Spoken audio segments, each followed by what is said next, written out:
Welcome to the second of Hawai'i J20 Solidarity Series. Tonight we're talking about standing united with those who have been hurt by the so-called Department of Government Efficiency. So for those of you who aren't familiar with Hawai'i J20, we are a nonpartisan group of unpaid folks very intent on defending people and the planet from a second Trump administration. Or I'm wondering if I should still call it an administration, or are we into full-blown regime land by now? I'm not exactly sure. We first came together on January the 20th, 2017 to act on shared concerns about the rhetoric, the actions, and the politics of Trump's agenda. And we revived ourselves January 20th, 2025 to fight Trump and the billionaires again, and clearly it's now more urgent than ever.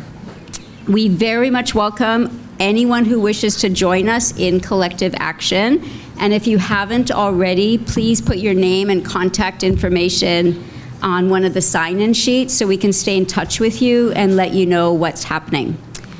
The next installment of our Solidarity Series takes place on May the 9th from 6 to 8 p.m. and it will be standing united for our rights and freedoms. We will have speakers addressing Trump's attacks on our civil rights, on our constitutional rights, our freedom of speech, and our protection from arbitrary government actions. So you can find out information about that third installment of our Solidarity Series on our website, hawaiij20.com. So tonight we're here to talk about the activities of, again, the so-called Department of Government Efficiency, because every bit of that D.O.G.E name is completely false. It's not a government department. It has absolutely nothing to do with efficiency, unless they're talking about efficiently hurting people through the wholesale torching of government agencies. We have a terrific lineup of speakers who will help us better understand how the activities of D.O.G.E are affecting us here in Hawaii, provide us with an analysis of why the Trump regime is so intent on hurting us and everyone else, and what the state of Hawaii is doing to fight back. The so-called Department of Government Efficiency was set up to find, quote, fraud, waste, and make the government efficient.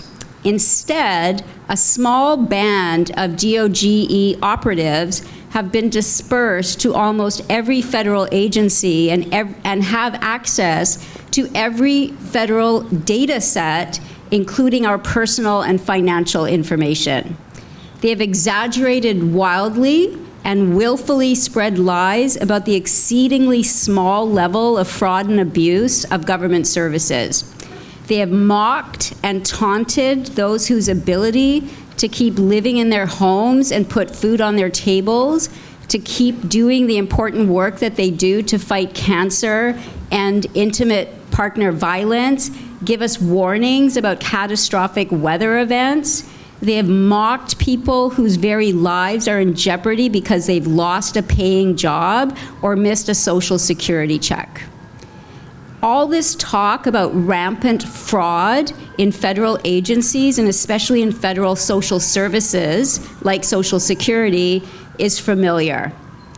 I'm certainly old enough to understand and recognize this long-standing rhetoric because it's been used to sow distrust of both the federal government and those whose lives depend on federal services.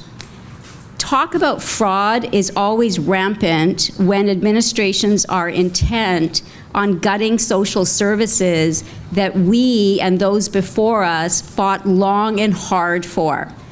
Long and hard to protect us from unemployment, from short-term sickness, from long-term disability, from the simple and joyous fact of old age. These protections not only keep us alive, they keep us strong and ready to fight. The social services that we rely upon were not handed to us by some benevolent government. They were fought for by unions who understood that without them, workers would be pressured to accept any sort of job, and poverty wages just to survive. Social benefits give us an option to shitty jobs.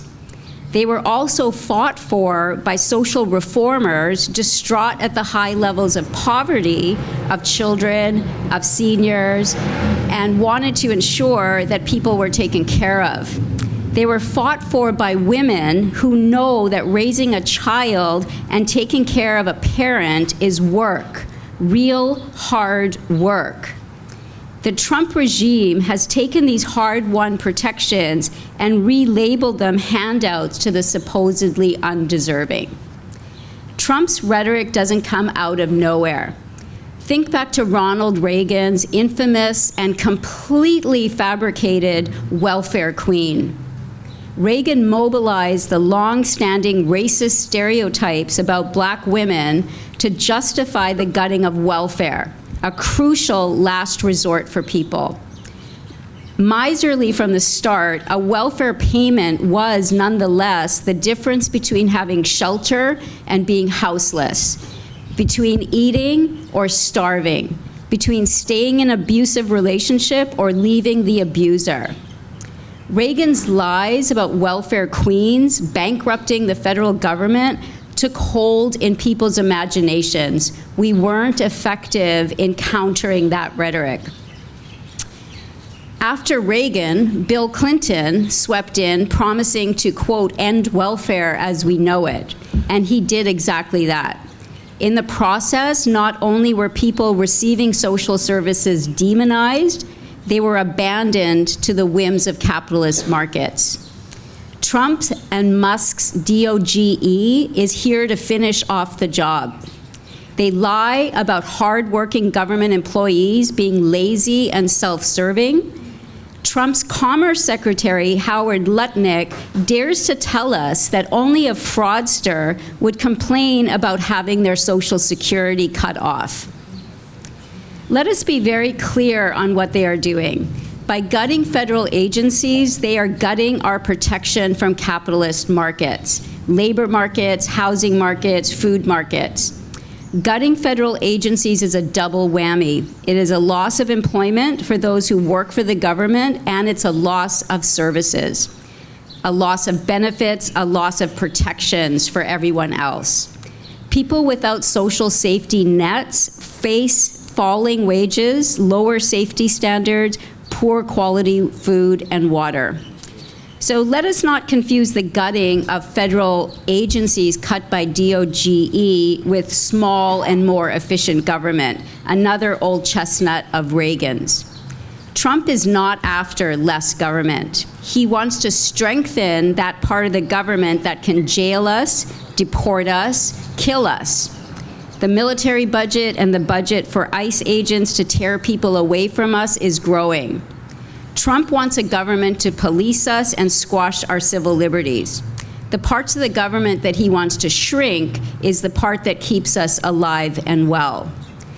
Lastly, I would be remiss to leave out how Trump is getting away with this so far.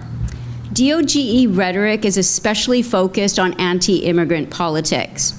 Musk and the Trump regime have pitched cuts to a program previously thought of as untouchable in US politics, the Social Security Administration.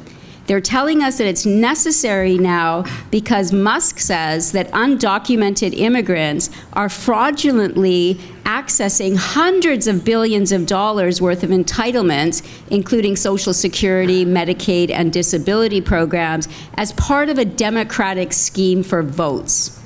Musk, I'm quoting Musk here, quote, by using entitlements fraud, the Democrats have been able to attract and retain vast numbers of illegal immigrants. That is a lie. We ignore anti-immigrant politics at our own peril, literally at our own peril. Remember how Reagan's welfare queen led to Clinton's gutting of welfare? Well, the same year that Clinton slashed meager welfare payments to the poorest members of our society, 1996, he also enacted draconian anti-immigration legislation in the name of, you guessed it, protecting Americans. We must always keep connected in our analysis and our actions the two forums that Hawai'i J20 has organized in the past month. The first on standing united with migrants, and the second on solidarity with those hurt by D.O.G.E. United we stand, divided we fall. And we're here today to say we are standing strong with one another, and it is Trump and his entire fascist regime that will fall. So thank you very much.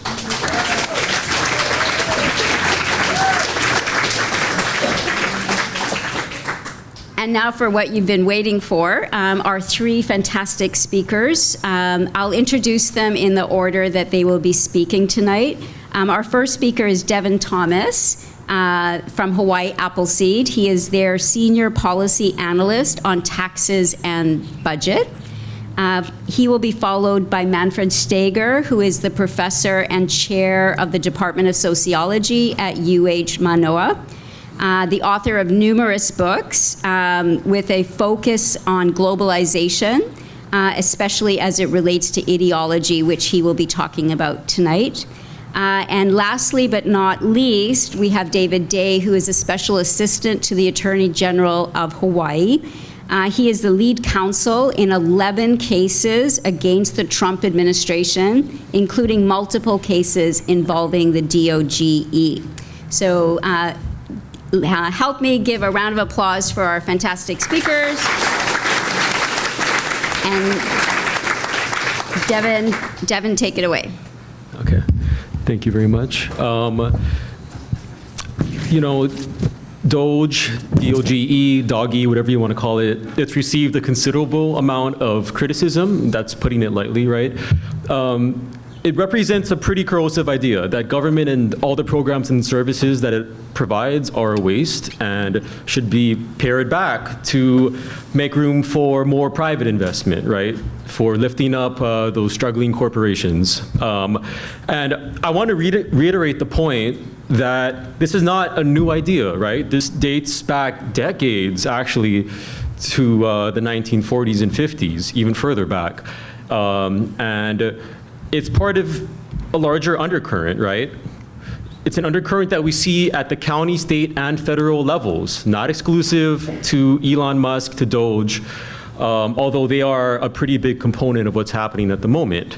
I'm not just saying this because as a nonprofit, we're supposed to be unbiased. I'm saying this because I want to encourage people to draw the lines between what's happening at the federal level with what's happening at the state level in Hawaii.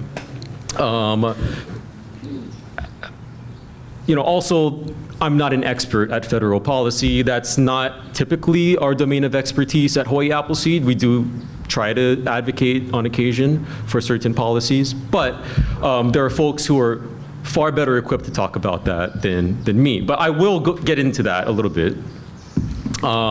So first, what's been happening recently? I'm sure all of you have been following the news to some extent. I personally try to stay away from that a little bit because it's a little bit too distressing at times. But you know, you had the Republican budget framework get approved, trillions of dollars in tax cuts coming down the pike.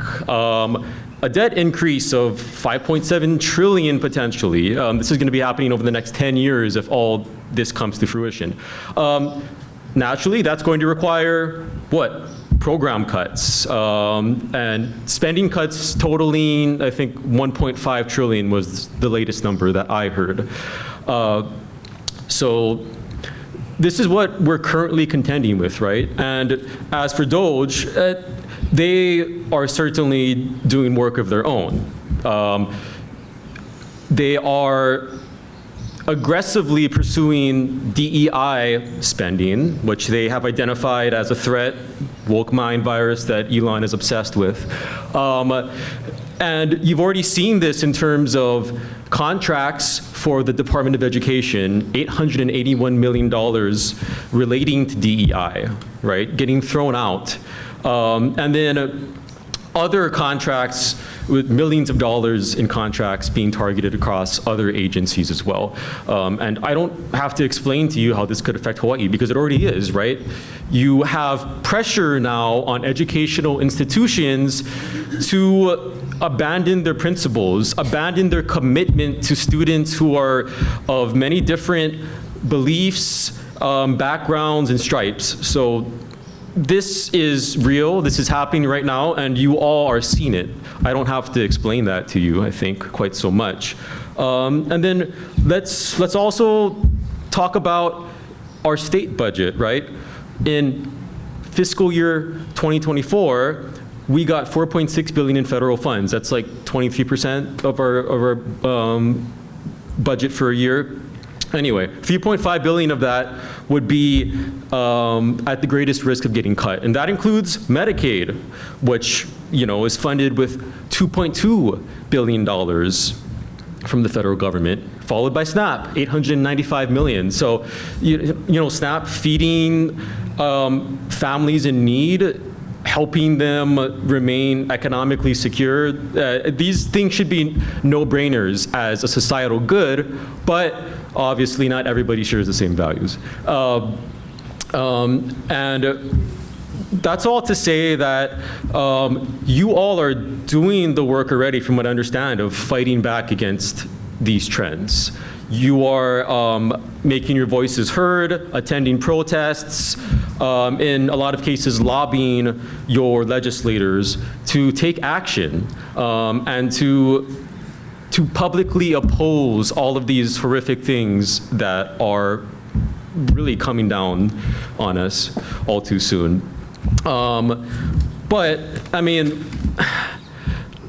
and also, please, if you have questions later, feel free to ask me. There's a lot of ground to cover, so I'm trying to move quickly, and I might skip a few things. But you know, that's all to say that basically this whole thing was a ruse to get you to think about state policy, tax policy. But I mean, I'm only half joking. But really, I want to talk about state revenue, because that's inevitably going to be affected by this picture, right?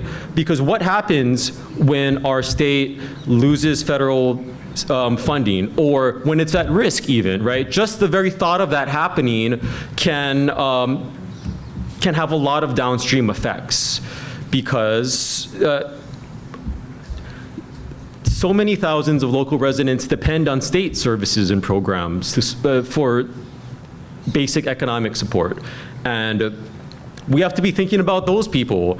And yes, federal advocacy is incredibly important as well, but I want to encourage all of you to think about what's happening with our state, because you can have an impact here.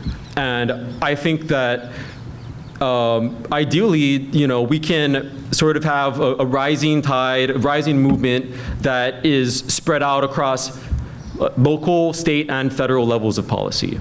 So I think it's clear that we can't rely on the federal government to plug all the gaps in our funding.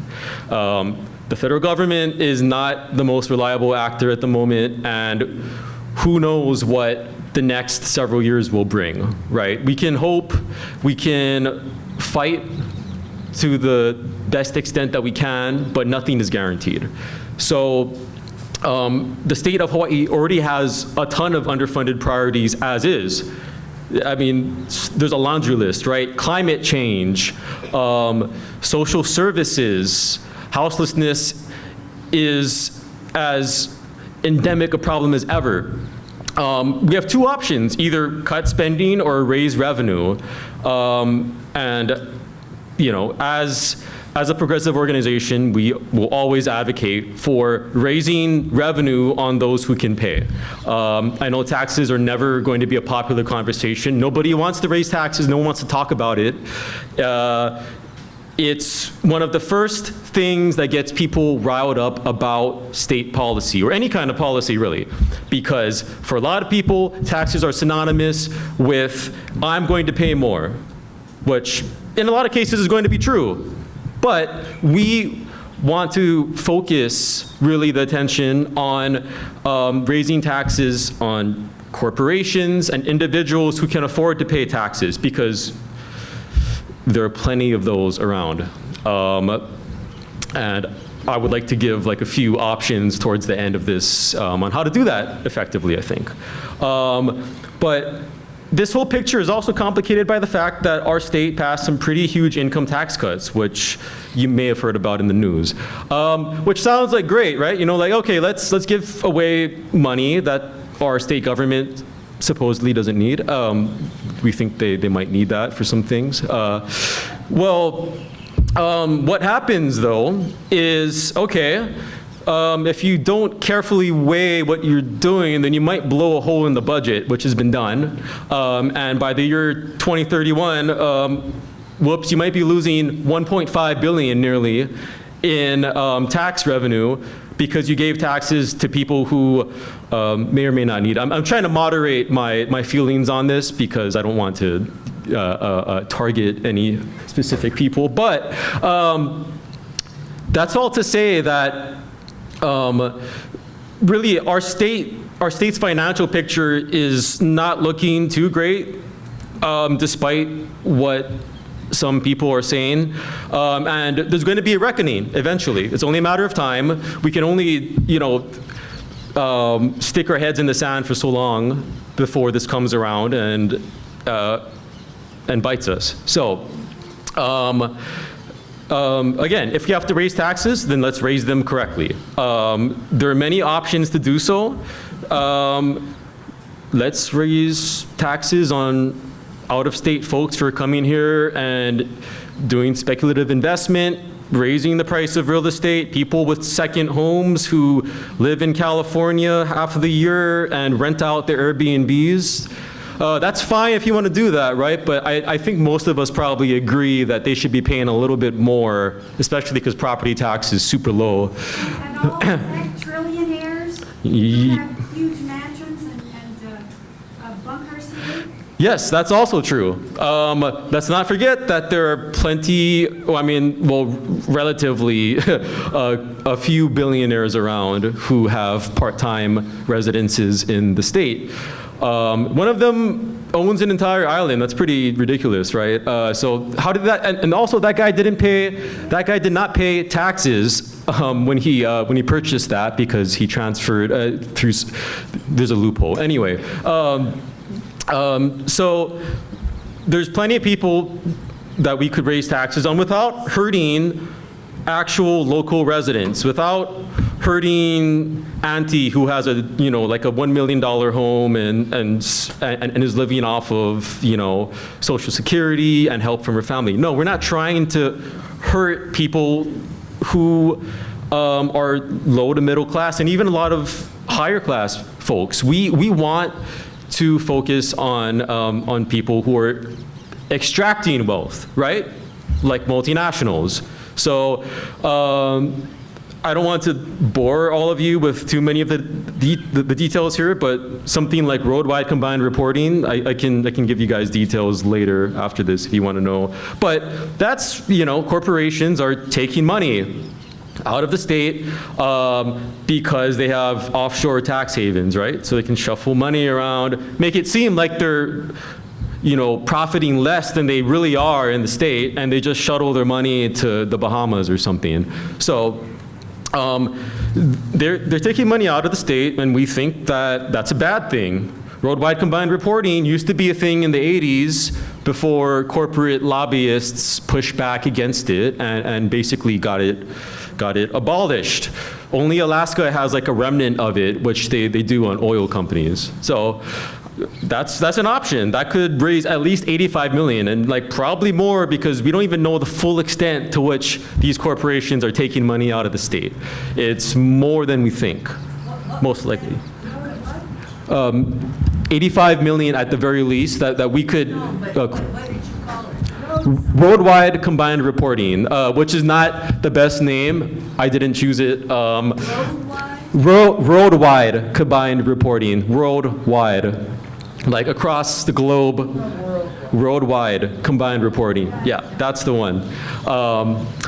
Yeah, so that's along the lines of something that we think is effective and that has popular support, because I think a lot of people in the state want, are behind the idea of taxing folks from out of state who are coming here and making a lot of money. It's like common sense, I think. So there's that. There's things like raising the corporate tax.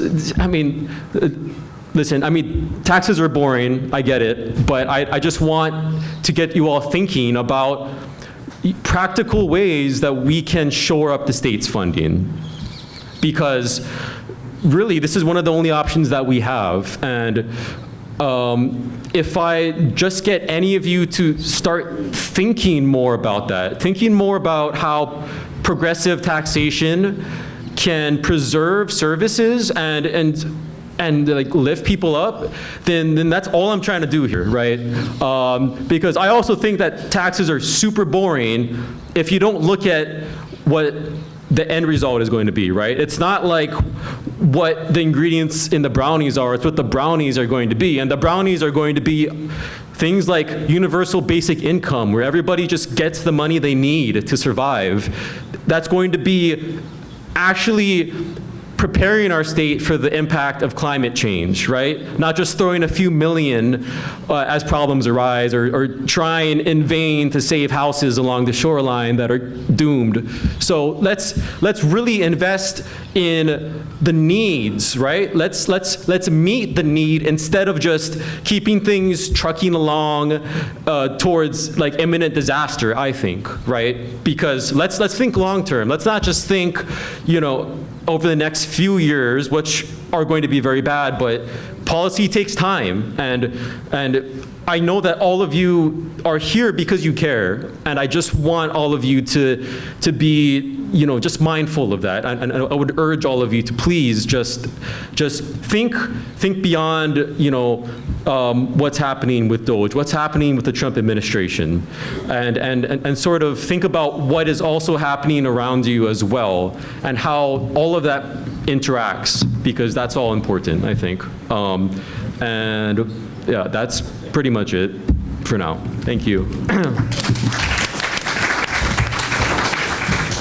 Thank you, Devin. Manfred, thank you. Aloha mai kaku.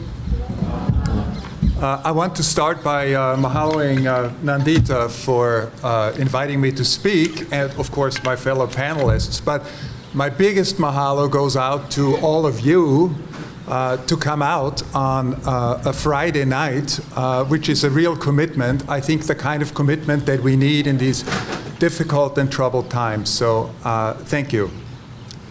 Let me start with a disclaimer. I'm not a policy expert, but I have studied political ideologies as a political sociologist for about 30 years, and therefore what I would like to talk to you about tonight is the ideology that stands behind D.O.G.E, which really is also the ideology that stands behind Project 2025, which I think most of you are familiar with, which is the Heritage Foundation's blueprint that was developed in advance of Trump's election in 2024. And D.O.G.E is one of the things that is coming out of this blueprint. But behind D.O.G.E, behind the 2025 blueprint, there is ideologies, or is an ideology. And I want to talk to you about this ideology that is behind it, which I call techno-fascism or neoliberal fascism. You can take your pick. But let's start with necessary preliminaries first. What is, let's see, yeah, there you go. What is an ideology? So very often this term is used sort of pejoratively to talk about falsehoods or lies. And it's true, ideologies distort reality, but that's not all there is to ideologies.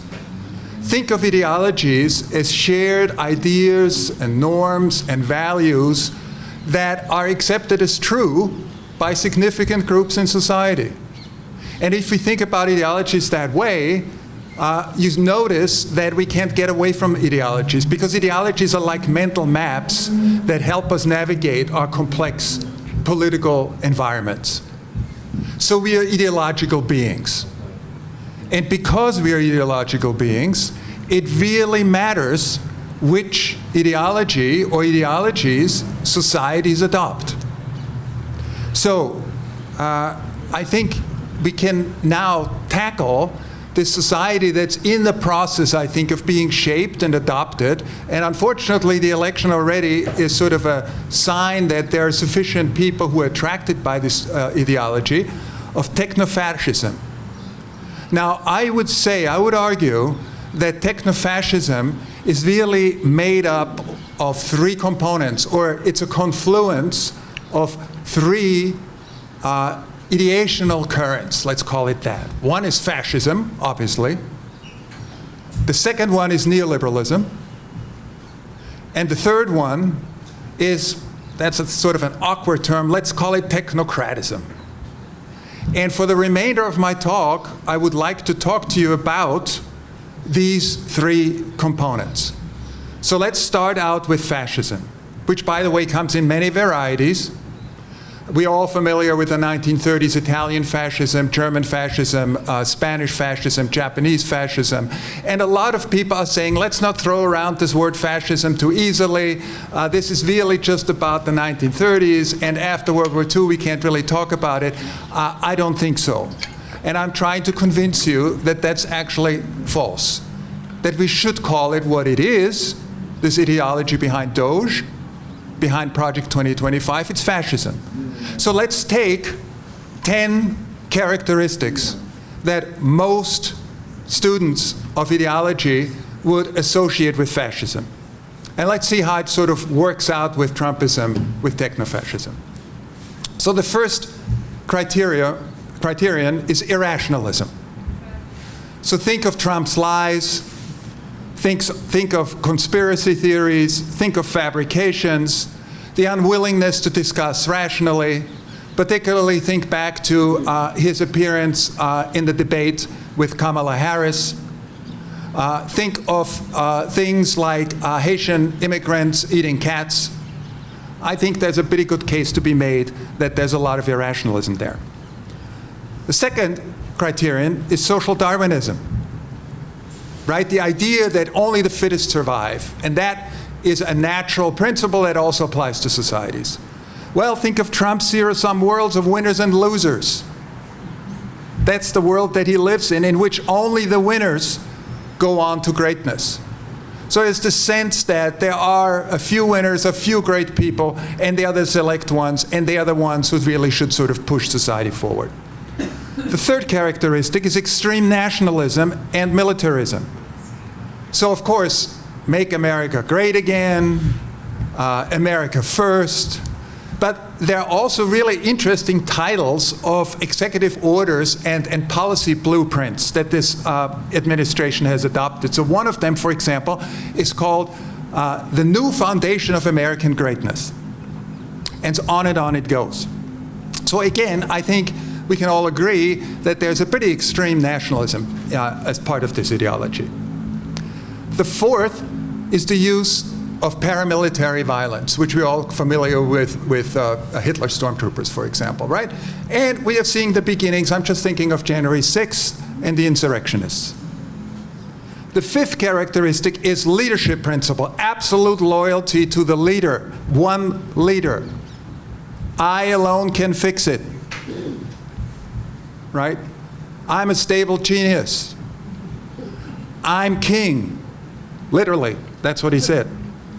So, bending the GOP to his will, all of those things, I think, show that this is an ideology that is very much reflective of the leadership principle. The sixth criterion is racism.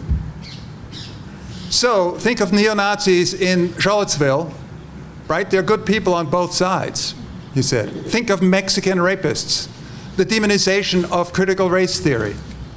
And more recently, today in the New York Times, we find that the Naval Academy Library has removed Maya Angelou's books, but Hitler's Mein Kampf is still there.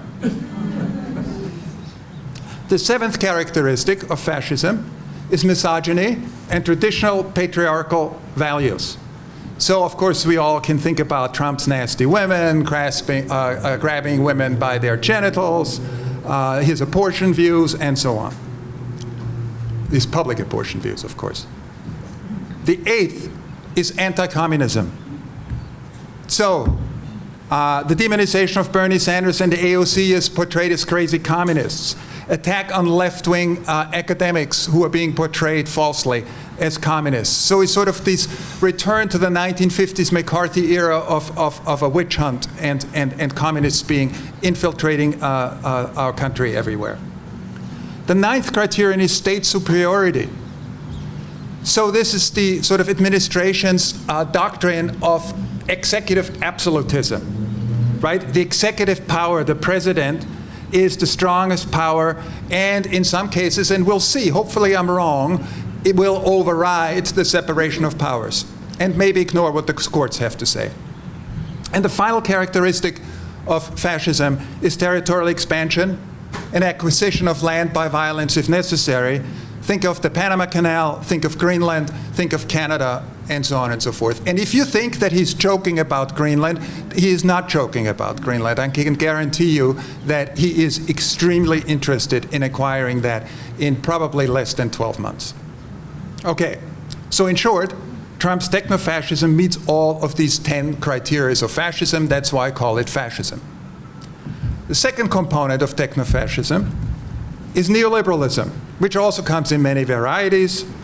It's an economic doctrine that can be boiled down to the idea that government and all social institutions should be run like private business.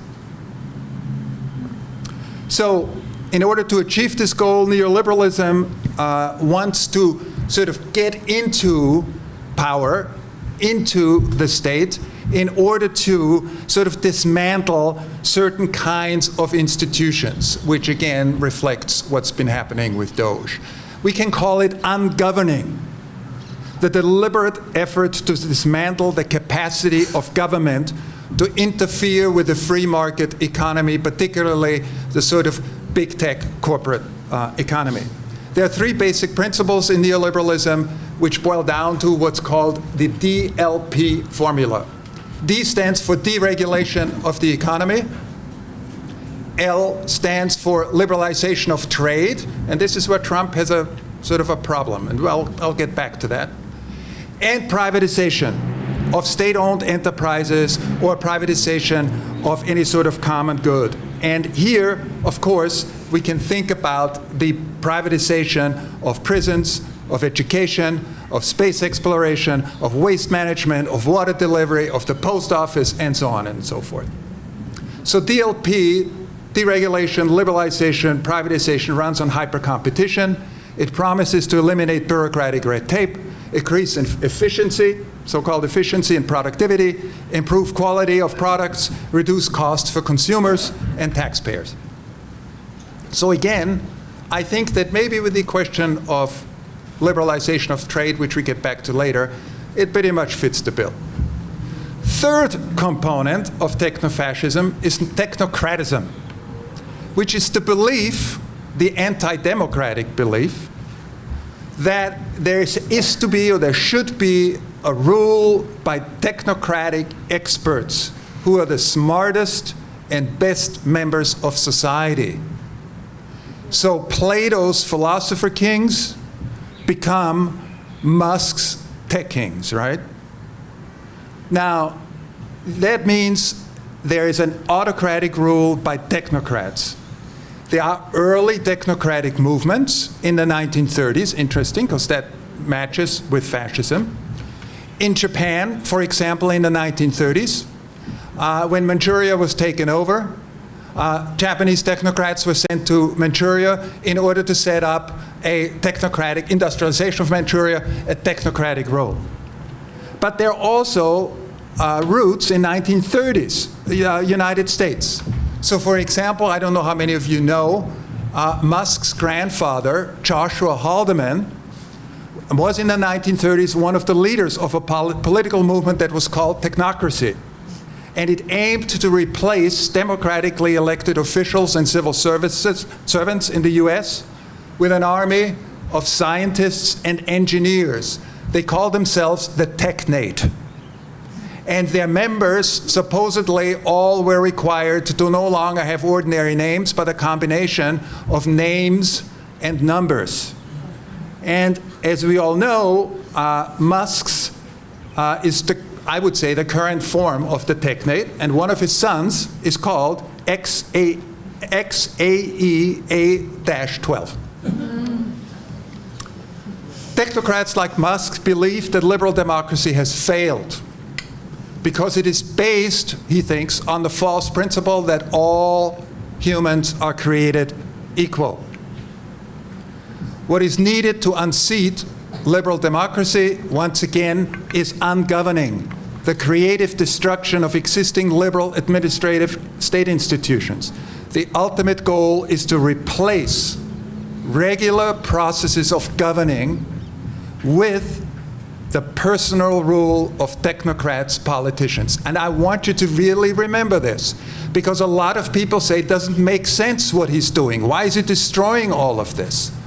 The point is to replace all these institutions that run according to democratic principles, to make it easier to rebuild them with principles that are based upon the loyalty to technocrats/politicians. So there's a difference between governing for the common good and ruling according to arbitrary will. So again, Musk's D.O.G.E is at the vanguard of dismantling American liberal democracy and its institutions and ushering in what we could call a big tech civilization, where the ethical principles of empathy and compassion are replaced by cold neoliberal principles of instrumental rationality, efficiency, and AI. To sum up then, the ideology of D.O.G.E and the 2025 project that stands behind us is technofascism or neoliberal fascism. It is based on the integration of major components of these three thought systems. Of course there are differences. Of course there are discords among fascism, technocratism, and neoliberalism, but there are also a lot of synergies. In other words, the ideological integration process that we are seeing now among these three to create technofascism is not always smooth. Think, for example, of the rivalry that we're already seeing between Musk and Steve Bannon. So finally, let me say, on a constructive note, what can be done, especially on an ideological level, to counteract technocratic or techno-fascism? I don't have the time to go into detail, but I would like to leave you with one concrete proposal.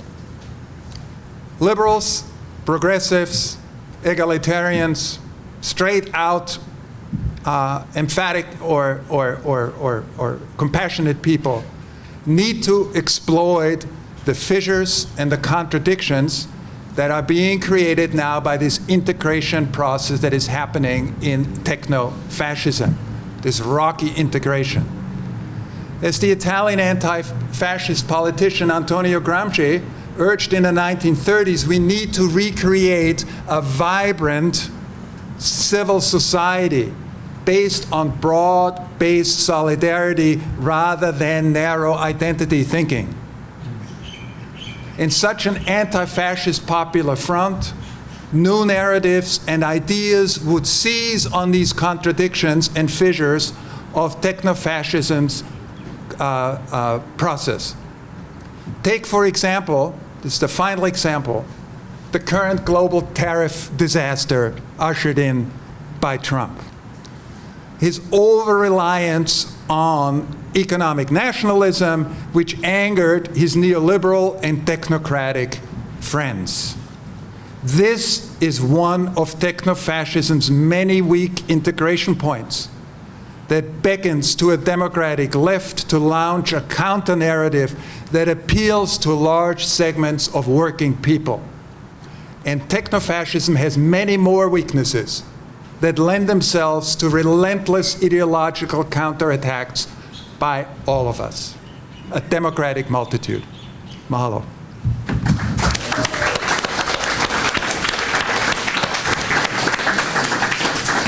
Thank you very much, Manfred. David? Good evening, everyone. Can you hear me? A little bit closer, okay. Okay, good evening, everyone. My name is Dave Day. I am the Special Assistant to the Attorney General for the state of Hawaii. I, along with Solicitor General Kaliko Fernandez, are co-leading a team of approximately 10 attorneys at the Department of the Attorney General who are acting to respond to the illegal activities, which there are many, unfortunately, that the Trump administration has lodged in these approximately 2 months and 3 weeks, 4 weeks now, which sounds very depressing, but ultimately it's something that we very much value doing. It's something that sometimes is very depressing, but being at an event like this is rejuvenating for those of us to know that people care about these issues and the things that we're fighting for. To date, we have sued the Trump administration 12 times. In separate cases in less than 3 months.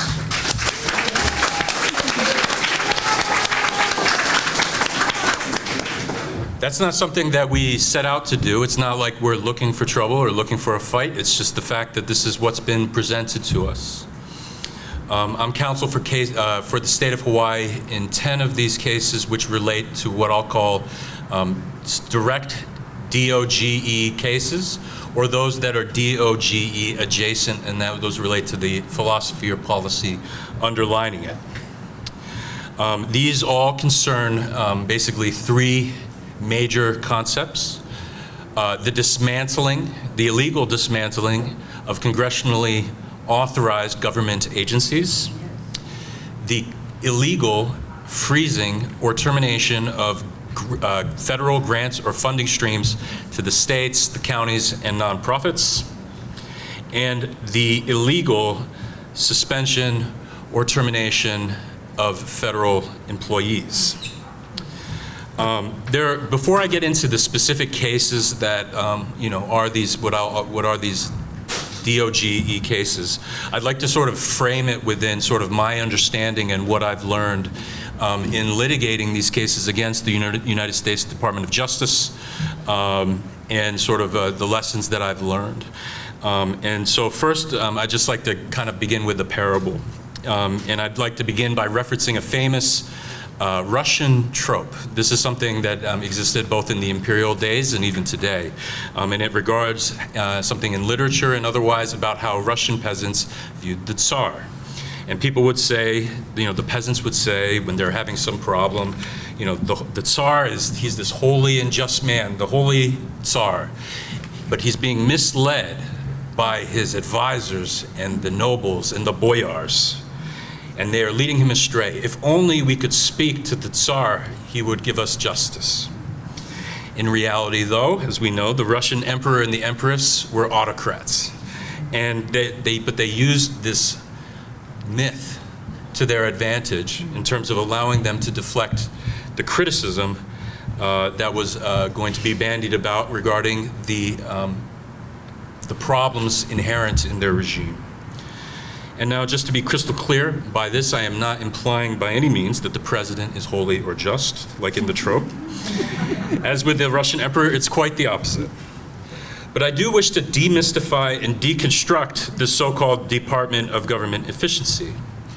Much that has been said about Elon Musk and the people who work for this entity, although much of who work for this entity, there can be much that can be said, although much of what is done by this entity is shrouded in secrecy, so there's actually not much that is widely known.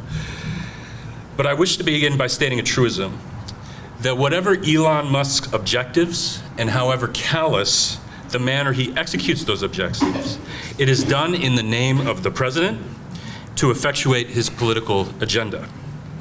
And having Elon Musk absorb all of the hate and criticism of an angry people benefits the president.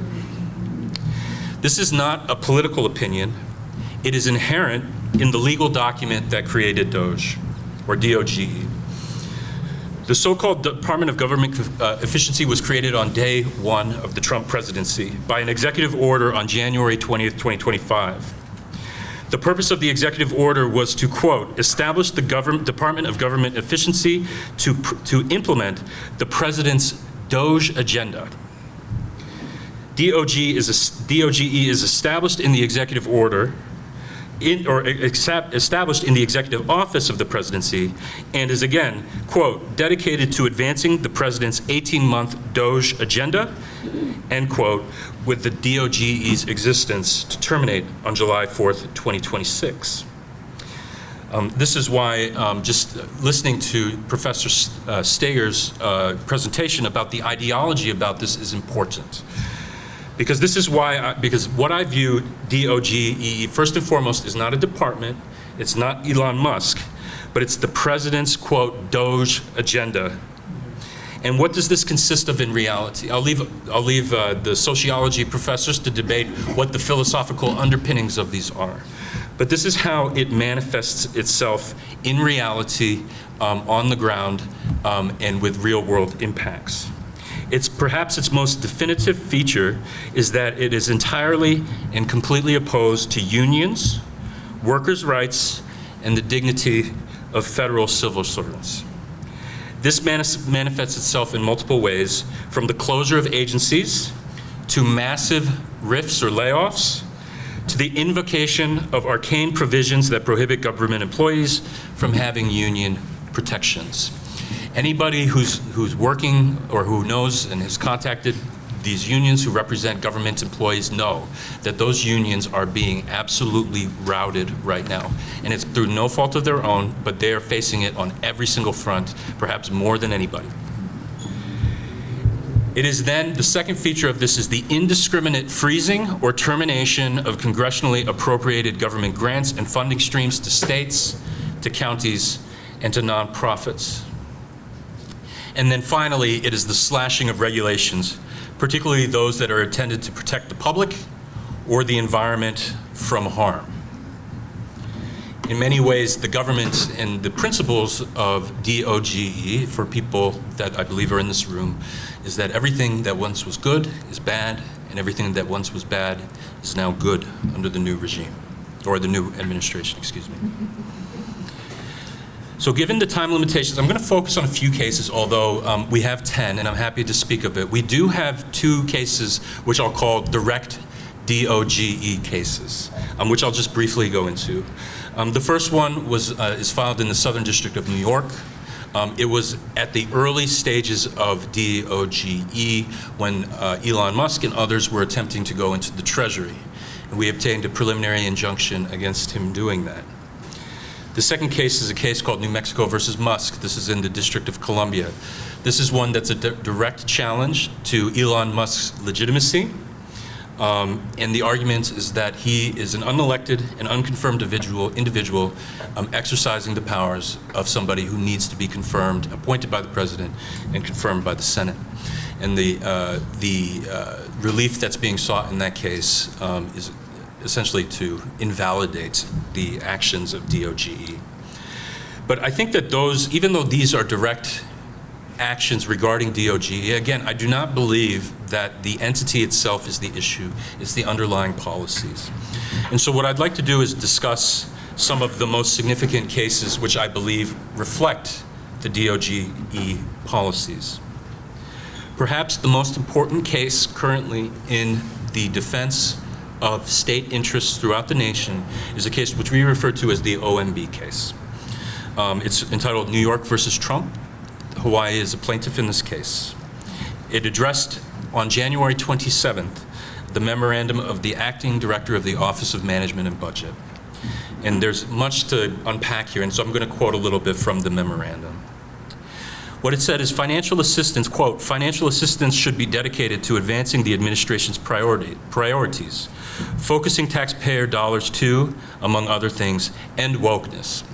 This is the major sort of picadillo of this administration, which can kind of be summed up and generally as anything that is woke is the enemy of the state. Now, what does wokeness mean? according to this memorandum, it is, quote, the use of federal resources to advance Marxist equity, transgenderism, and Green New Deal social engineering policies as a waste of taxpayer dollars that does not improve the day-to-day lives of those we serve.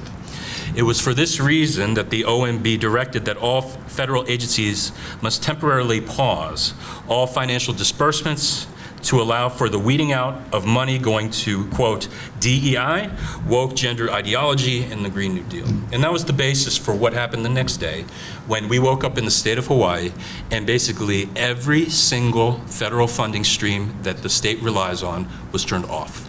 It was an emergency that basically we had never expected or foreseen. We are talking about things, not just things relating to immigration, or grants of, that would relate to DEI or something like that. We're talking about SNAP. We're talking about Medicaid. We're talking about those types of serious, significant things that people rely on that were turned off that day. And we filed suit that very day. The next day, the Trump administration purported to rescind this memorandum when they realized that they were going to be in trouble. But then the press secretary made a blunder. The press secretary said, yes, we received the memorandum, or we rescinded the memorandum, but the policy remains in place. And this, I think, relates to one of the defining characteristics of Mr. Trump, which is his hubris and his narcissism, is that he couldn't chalk up the loss, is that he felt that he needed to score some sort of victory, and ultimately that didn't work out to his favor. We obtained a preliminary injunction in that case to unfreeze what's called categorical freezes of federal funding that were dispersed to the plaintiff states. And we're talking about 9 figures worth of grants and other funds that were congressionally appropriated and allocated to the states for various purposes that were unfrozen. What we found in this case was that the Trump administration was very, very, very slow and unwilling to fully comply. And in fact, on 2 separate occasions, we had to file motions to enforce. This is something short of a motion for contempt, but a motion to enforce the preliminary injunction because of non-compliance, and they were granted in both instances. The OMB litigation is significant because it prevents what happened on January 27th. It prevents the federal funding that goes to fund government from being categorically shut off for no reason whatsoever other than the will of the president. The second case I'd like to talk about is one that's just kind of a precursor to other actions that happened with respect to government agencies, the mistreatment of government workers, and the shutdown of government agencies. It's a case called American Federation of Government Employees versus ESL. This is not one that the state was a plaintiff in, but this is one that the state of Hawaii took the national lead on for the Democratic states in filing an amicus brief in support of the workers. This lawsuit concerned a directive of the Trump administration called fork in the road. Now, fork in the road was something that Elon Musk used when he was at Twitter, which basically said that either you get with the program and you say that you want to be a part of this, or you get out and we'll give you a buyout. Or we'll give you a buyout, but if you stay and ultimately you don't agree and something happens, we're going to can you. And this is what he presented to civil servants who have dedicated their lives to public service, who deserve to be treated with respect, and basically provided them with an ultimatum.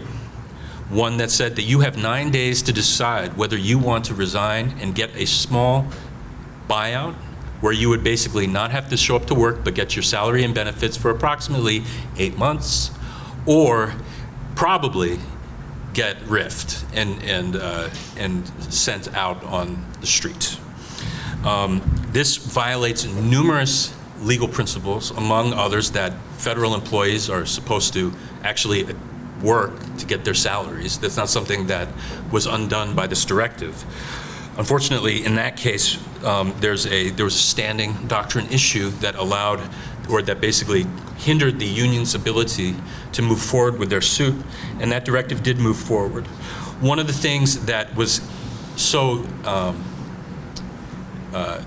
sort of indicative of the way that that the workers were treated is that when they asked questions, they were given different answers on various days. The instructions changed from day to day. Some people accepted the buyout and later were told that the offer was not extended to them. And so now they had already said that they wanted out and they were forced to come back to work. And this is sort of the climate in which people were forced to work. And then from that, I'll go to a case called Maryland versus the United States Department of Agriculture. This is a case that involved the termination of probationary employees en masse. And so probationary employees have a special federal status that give them less rights than others. And this was something that occurred across numerous departments. This was definitely a Department of Government Efficiency-led initiative. The states filed suit on the grounds that it would cause massive harm to the states to lose so much of a federal workforce upon which we depended. And we did obtain a preliminary injunction which allowed those workers, or actually required those workers, to be placed back on the payroll and come back to work.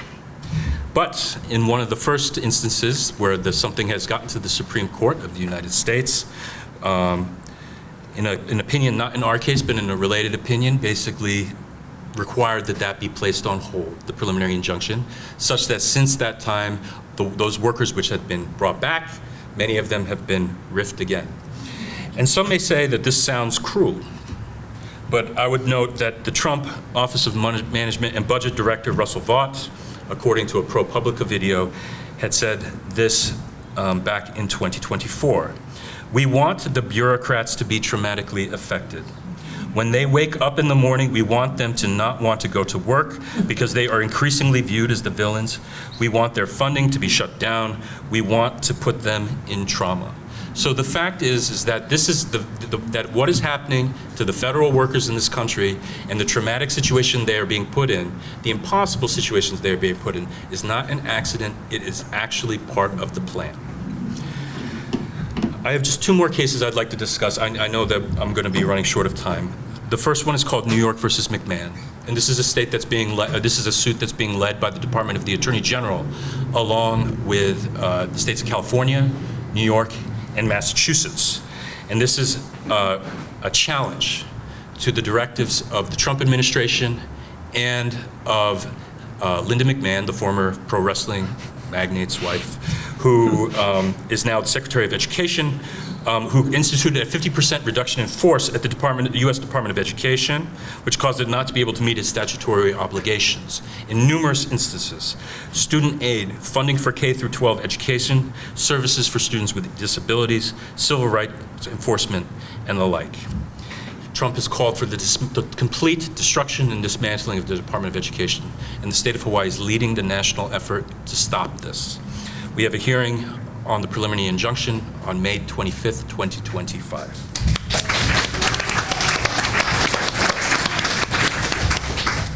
The final case I'll just highlight, and there are other cases, we can talk about this at another time. There's many that relate to funding.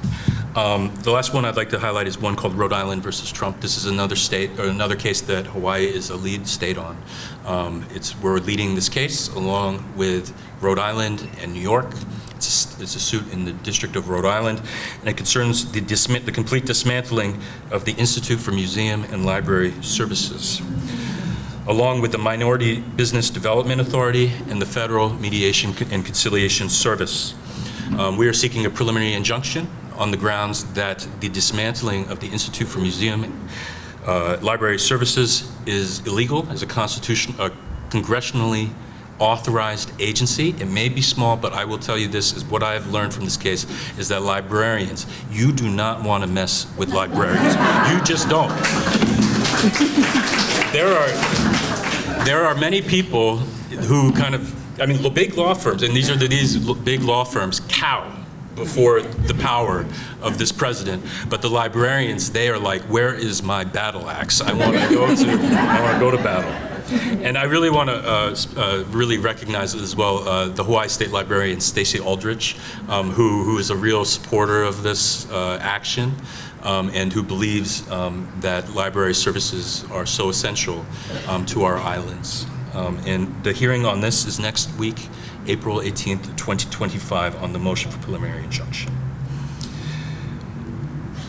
The question is why, And I just like that, and this is not poignant in any way. If anyone watched Game of Thrones, this is a quote from Game of Thrones.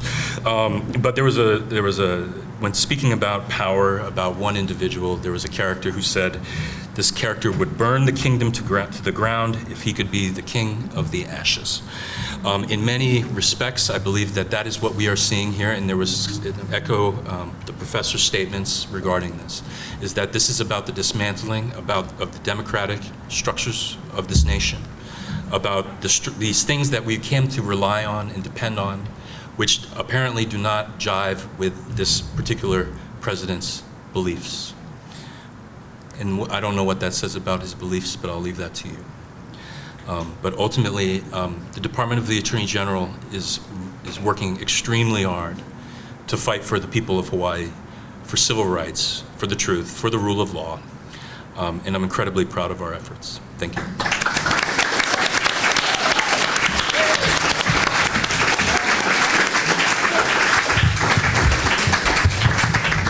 Thank you so much.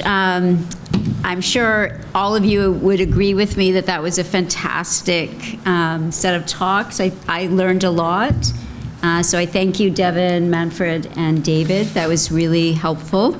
I must apologize because I forgot to thank everyone who made this possible. So let me just do that right now.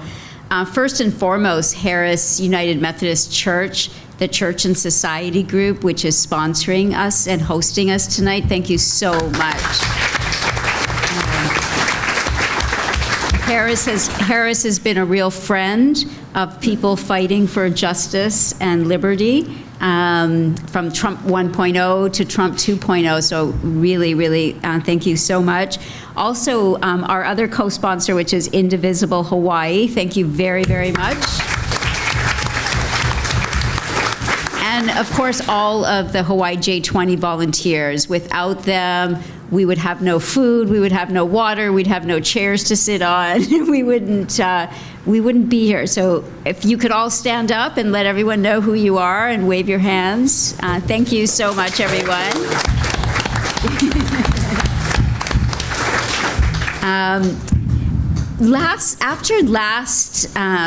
The last forum in March, a lot of us were left with the realization that a lot of people want to be actively engaged in this struggle, and people are looking for concrete, real ways to get involved. So there's, we had a bit of a brainstorming session, and there's several things that I wanted to mention to you. One is both Indivisible Hawaii and J20 have been part of distributing these Know Your Rights stickers. The QR code on these stickers will lead you to a document that you can print out Know Your Rights information in all of the major languages that are spoken by immigrants in Hawaii. Now we know, of course, that the Trump administration, while I think this is very fittingly when we call it a regime, is now talking about going after citizens for deportation as well. So this is something that all of us are going to have to really very clearly understand how to protect ourselves from. The second thing, of course, is to join J20. We need you. We need you to help us decide what to do and how to do it. Our next regular meeting is this Sunday, which is Sunday, April 13th at 2 o'clock. We meet at the Mānoa Saunders Hall courtyard, which is the ground floor of Saunders Hall at Mānoa. So 2 o'clock this Sunday, please consider joining us. Nandita, can you just describe what the J20 is? Oh. What it stands for? Hawai'i J20. J20 is just the day of inauguration. It's the day when the struggle starts for real. And we're looking forward to the next J20 when hopefully this, we get paid back for this struggle and we no longer have fascists in power. We're also going to be hosting a meeting for all activists who are currently planning activities. Some of you may get frequent messages, come to this protest, come to that protest. We could be doing something every day. But we think that there is a need to coordinate our activities so that we don't have burnout, so that we have a clear strategy of what we're doing going forward. And in particular, one of the things is we need a coordinated plan for what we are all going to do when the impending constitutional crisis is here, right? That might be tomorrow. So this meeting might be a bit late, but we are planning a meeting for all activists on April 27th at 2 p.m. At UH Mānoa Saunders Hall Courtyard. So all of that information will be on Hawai'i J20's website, which is hawaiij20.com. The other thing that you can do that some of us have been doing now for several weeks is protesting every Wednesday and Friday at the Waikiki Tesla dealership. Every Wednesday and Friday from 5 to 6 p.m. It is absolutely true. I couldn't agree more with David that Musk is not the pinnacle of the problem, but it is very, very effective way to mobilize people because a lot of people are angry at Musk, and it allows us to talk about the relationship between Musk and Trump, right? Another thing, of course, you can do is join Indivisible. And one of the things that Indivisible and J20 is currently collaborating with is working with a team to gather stories from people in Hawaii who are directly enduring, experiencing, and suffering as a result of Trump's actions. So people are trying to collect and amplify the story so that we can document proof of harm. We can contribute to the historical record, we can empower the storytellers, and we can amplify their stories to other people to get people motivated to act. So if you have a story to share, please visit the Indivisible table in on the side over here to learn how to submit your story. I also thank you to all of the people and organizations that are here with us. ACLU Hawaii, a very, very important friend in the struggle, and the Legal Clinic for Immigrants, the General Strike Hawaii, the 5051 organization. Thank you, all of you. If I'm forgetting anyone, I apologize. Last thing that I wanted to mention is that, as you may know, Representative Ed Case was, yes, that one. Representative Ed Case was one of 4 Democrats who voted with Republicans to disenfranchise voters with the so-called SAVE Act. It is a targeted effort to disenfranchise those who have a harder time securing citizenship documents, such as poor people, people not born in hospitals, naturalized citizens, especially those targeted by anti-immigrant politics, and up to 69 million women, including many of us here tonight, who took on their spouses' last names, who could now face discrepancies between their IDs and voter registration, right? So Ed Case voted to jeopardize our voting rights. We will be protesting at Ed Case's office. I actually forgot to write down the date. Wednesday, 11:30. This coming Wednesday, which is April 16th, thank you. So Wednesday, April 16th at 11:30 a.m. Details will be sent out via the Indivisible and J20 MailChimps. Just mention one thing that's important for everybody to know, and maybe most people know it here tonight, but if you want to broaden, politics is addition. You want to broaden, what this act does is prevents registration. It's not voting. You won't even get to have your vote suppressed if you can't register. And that's what this is aimed at. I've been talking to some people, and they think it has to do with, they're trying to stop people from voting. I wish we could we have to get to that problem, but it's to stop registration. That's why this vote by Representative Case is incomprehensible. Yeah, thank you, Governor Abercrombie, for noting that this is a direct act at voter suppression, right? Yeah. And it's nothing else but. Yeah, and it's absolutely shameful that we have a representative in Hawaii, the bluest of blue states, going along with the Republican agenda on this. It's outrageous. So join us Wednesday, 11:30 at Ed Case's office. Watch out for the information about that. So now it's your turn. It's time for Q&A. This microphone will be moved. And so if you could please come forward. Amy, I see that you are raring to go. Yes, thank you. Yay, Amy.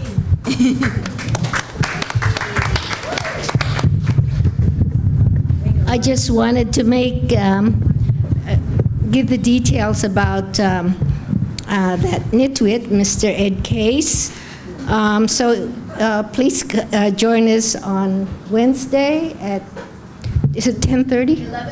11:30. And the address for his office is 1001 Bishop Street. He's not at the federal building. I just wanted to make clear he's on Bishop Street. And if you can't go, you should make a telephone call to, let's see, Ed Case. Ed Case's phone numbers are 808-650-6688, and you can also call Washington, D.C., 202-225-2726. They hate phone calls, so you can do it at night even. So please make phone calls to Ed Case's D.C. office and Honolulu office. Can you say the Bishop Street address again? 1003. It's sort of near Tamron Park. 1003. Could you call? They can't hear you. We've done this before. This is Lisa Gibson, the lead force behind Indivisible Hawaii. Yeah.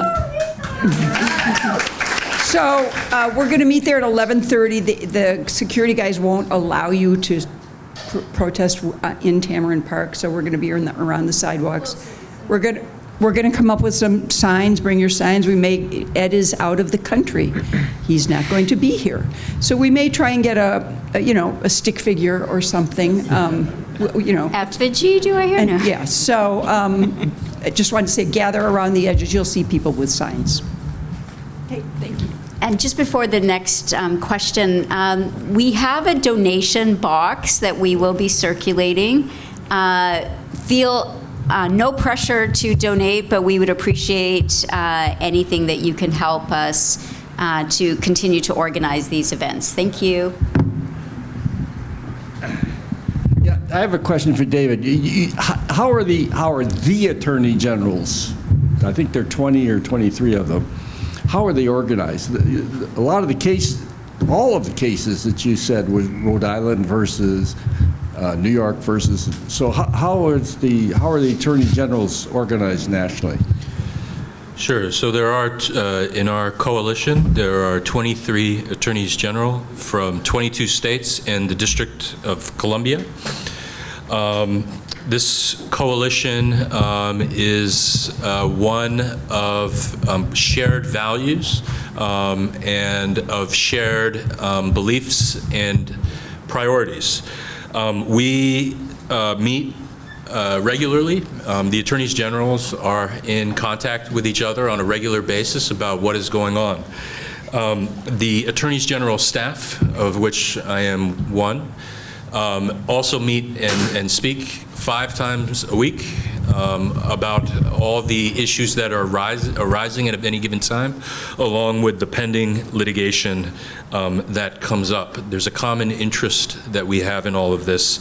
It is incredibly rewarding to work with such a broad array of bright lawyers from around the country in addressing these issues, and I think it's through the unity of our coalition that we've been so successful to date. There certainly will be hard days, but we have, I think that the organization that we have, the coalitions that we have, are really acting towards the benefit of all.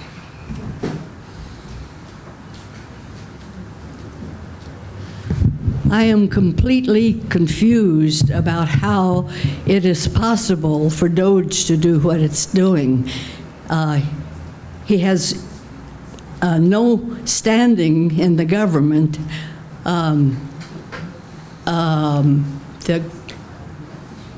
The Congress has already set those things up. How is it possible that someone that comes in with, why do the people in those agencies yield to him when it's completely unlawful? But they all exit because he says so.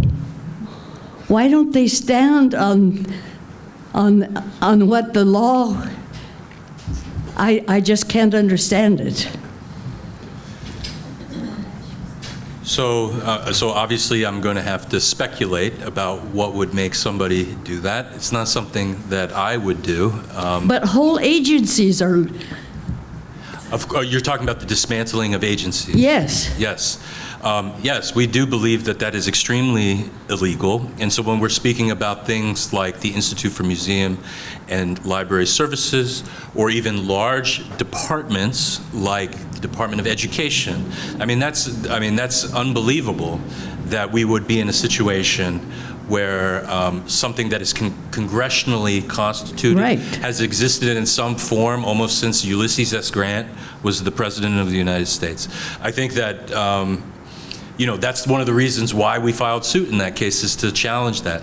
The fact is that the Attorney General of the United States right now does not share the same values and beliefs, I think, in the rule of law that I think that other Attorneys General... Constitution? That's right. Yeah. It's called the Constitution. Yeah, but I mean... They don't care. They don't care. I'll let other people are saying wonderful things right now, so, in the audience. But the people that work there, they know what their rights are. Why do they let somebody come in and throw them out? So you're speaking about the workers? Yes. Well, I think that the unions are, and so I don't want to speak too much for the unions in these cases. There are some wonderful unions that are truly, truly fighting 24 hours a day for their workers, and I'm talking about the American Federation of State, County, and Municipal Employees, along with the National Association for Government Employees, the American Federation for Government Employees. They all have many, many members who are in this.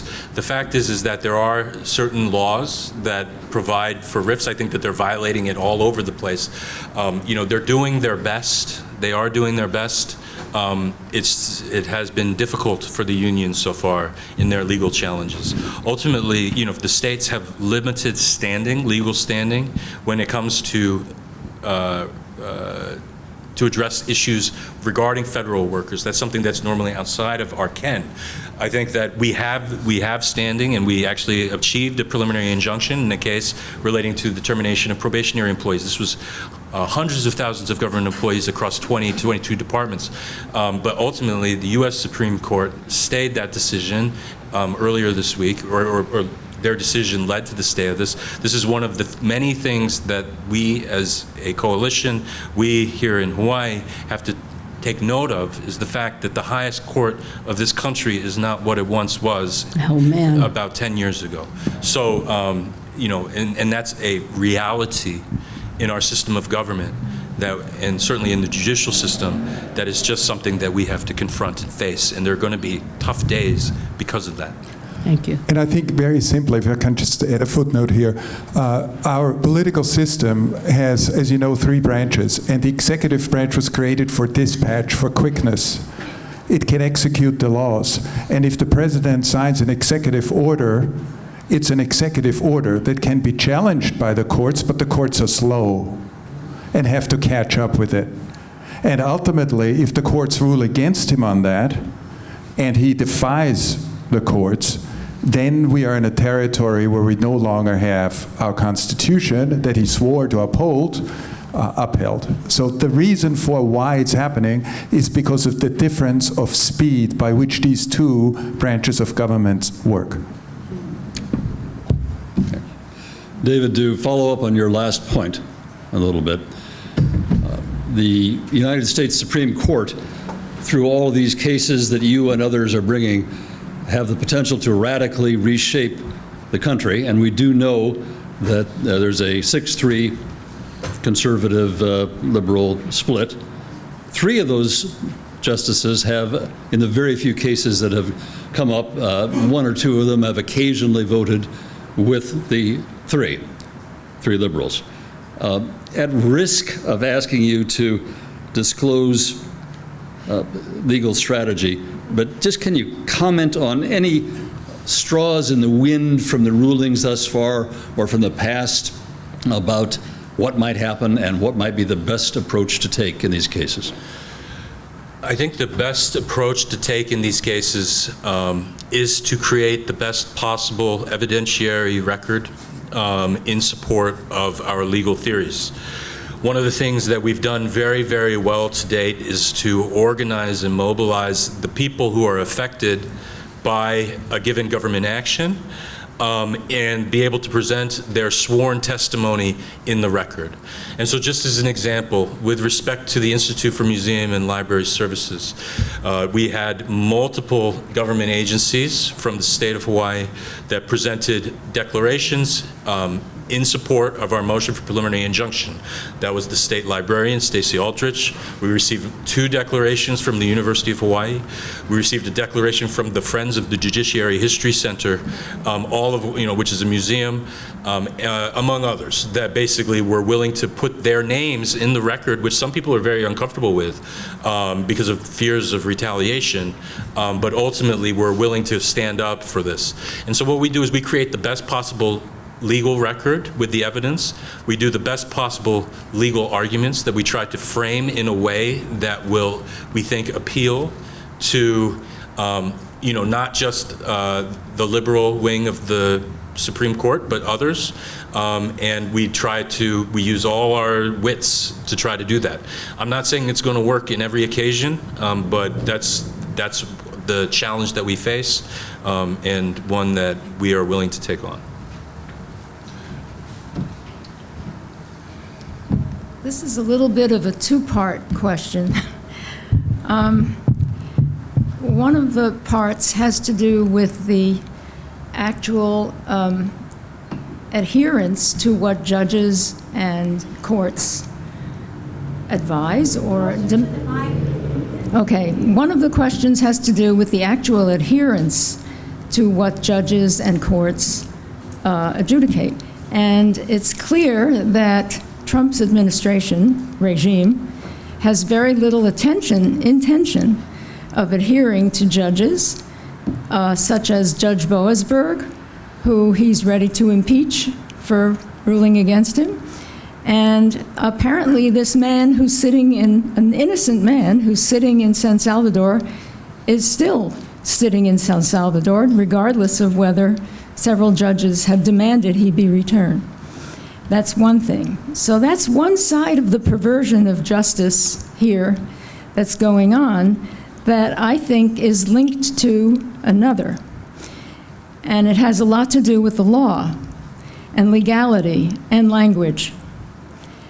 Manfred, how do you account in a fascist society like this one has become, where lawyers, top lawyers of Jewish law firms are being railroaded and extorted into voting against anti-Semitism or going along with Trump's version of anti-Semitism?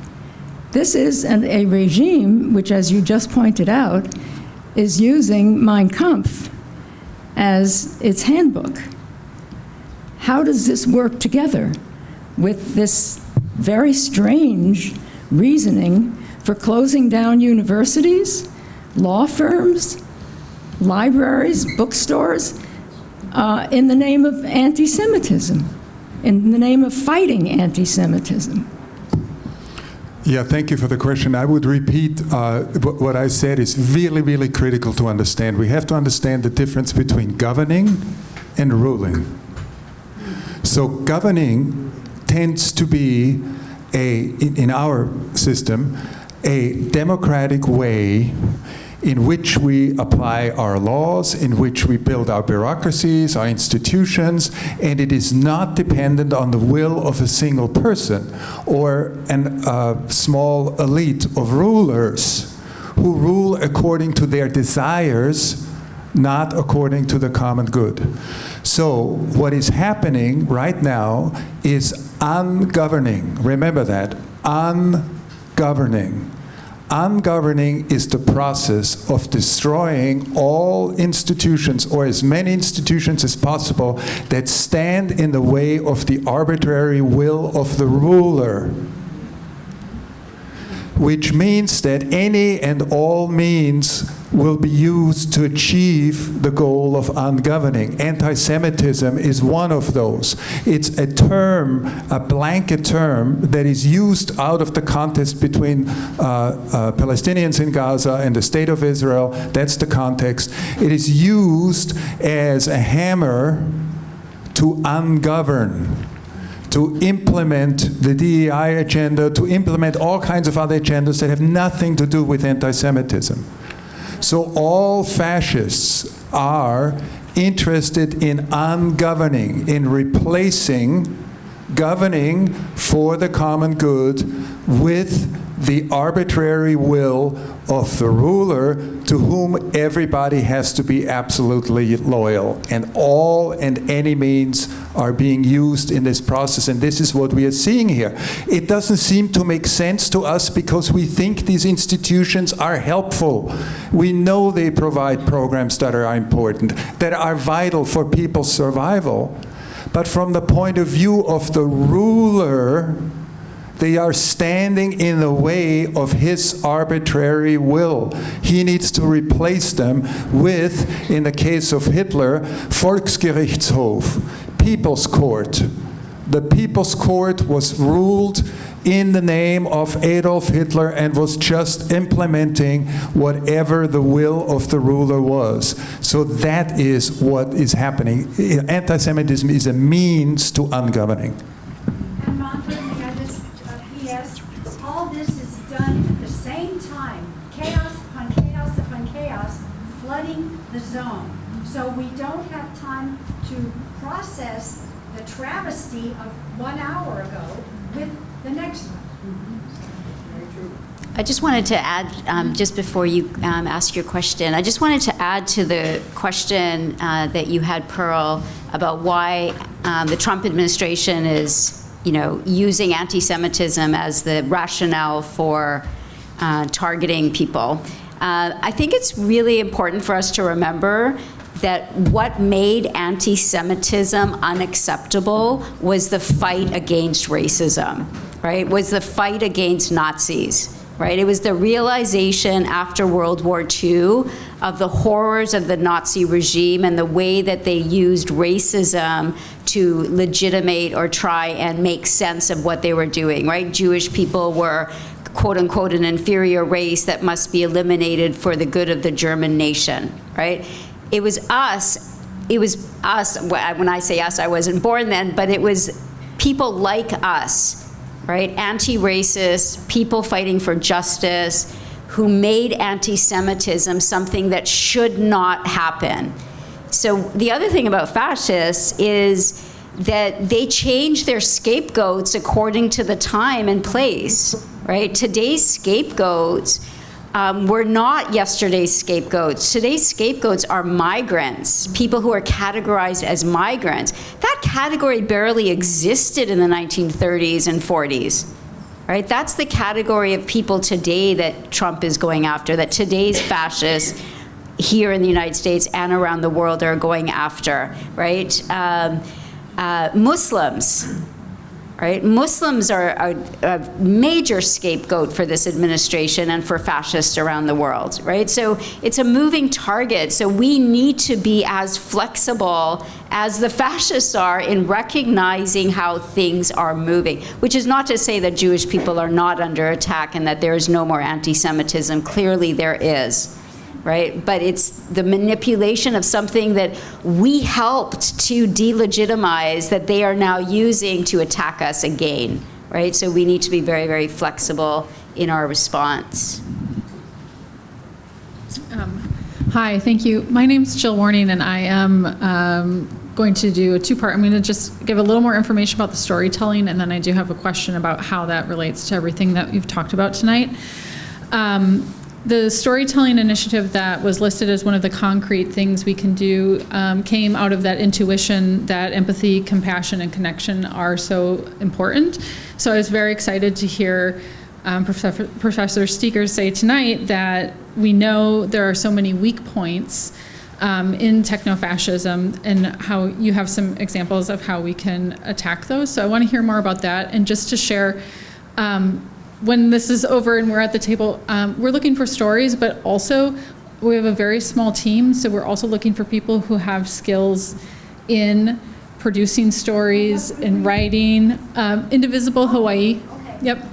And all the parts that go into that. So many hands will make this work. And yeah, I'm just interested to hear how telling stories, how those little things that might not relate to some of the very important work we're hearing about tonight, how we can do that with our neighbors, with people who are apolitical or think that they are, and examples of how that relates to the techno-fascism we talked about. Thank you. This is so important. You know, very often we say, well, this is just a story. This doesn't really have anything to do with reality. It's just a story. But think about the story that Trump has been telling for the last 10 years. Think of the story back in the early 2010s when very few people were listening to him. Think of the story in 2015 even when people say he's never going to get the nomination of the GOP and so on. The story grew. More and more people bought into the story. More and more people were telling variations on this story, additions to this story. And the story is very simple. America is in decline. There are scapegoats inside and outside that are responsible for this. I alone can fix it and lead you to restore America to the way it used to be. The way it used to be was that men were in charge. Think of the manosphere now, right? And women, uppity women, were where they were supposed to be. Blacks were where they're supposed to be. Minorities were where they were supposed to be. The Senate, the American Senate, was all white men. So that's sort of where we're going. That's the story. Some of the story is not explicitly told, but it's a dog whistle we can understand. So what we need to do to answer this, and this is why this story initiative is so important, is please don't think that stories are just stories. Stories build reality. Stories build institutions. Stories build and educate children. That's why we read to our children. That's why we tell them stories. We are absolutely suckers for stories from the time we are born until we die. So we have to tell stories, counter stories, counter narratives. How do we do this? Well, we can only do it collectively. Somebody has an idea, the idea gets bounced around, and then some good ideas emerge, some better stories emerge, these stories spread. We now have social media, we have all kinds of things we can use, the techno-fascist tools to our purpose to some extent. So we need to spread those stories. We need to tell counter stories. So please, if you can, thank you, Jill, be part of a storytelling civil society that tells stories that are different from the Trumpist story. Thank you. You can go to stories at indivisible.org. Nobody can hear you. I think that she was saying go to stories at indivisible.org. Stories at indivisible.hawaii.org. That looks like, that sounds like an email address. It is. It'll get your email, it'll connect you with Jill. It'll connect you with Jill. I just had a question mostly for David, which was, you had mentioned 2 hearings that were upcoming. One is this Wednesday, and then the other one, I don't remember what date it was. Who is it in front of? Like what judges or panel of judges? Is it by Zoom? Can people attend? Do you want people to attend to support? And I don't even remember. I mean, there's so many cases that you have that I certainly can't track which particular case that is. It's this Wednesday, but I'm curious. So that's all my question was. Just be great if we didn't catch that. Oh, I just wanted to know when his hearing, what case he's having heard, who's the judge or bank of judges that's hearing it? Is it federal? Is it by Zoom? Is it something that people can go to in person? Do you even want people to come? Because I know lots of times it's kind of intimidating. But anyway, that was my question. Well, so first of all, we're not intimidated, but but second of all, the first hearing is next Friday. It's in Providence, Rhode Island. So I don't ask you to come in person, but I anticipate being there for that hearing.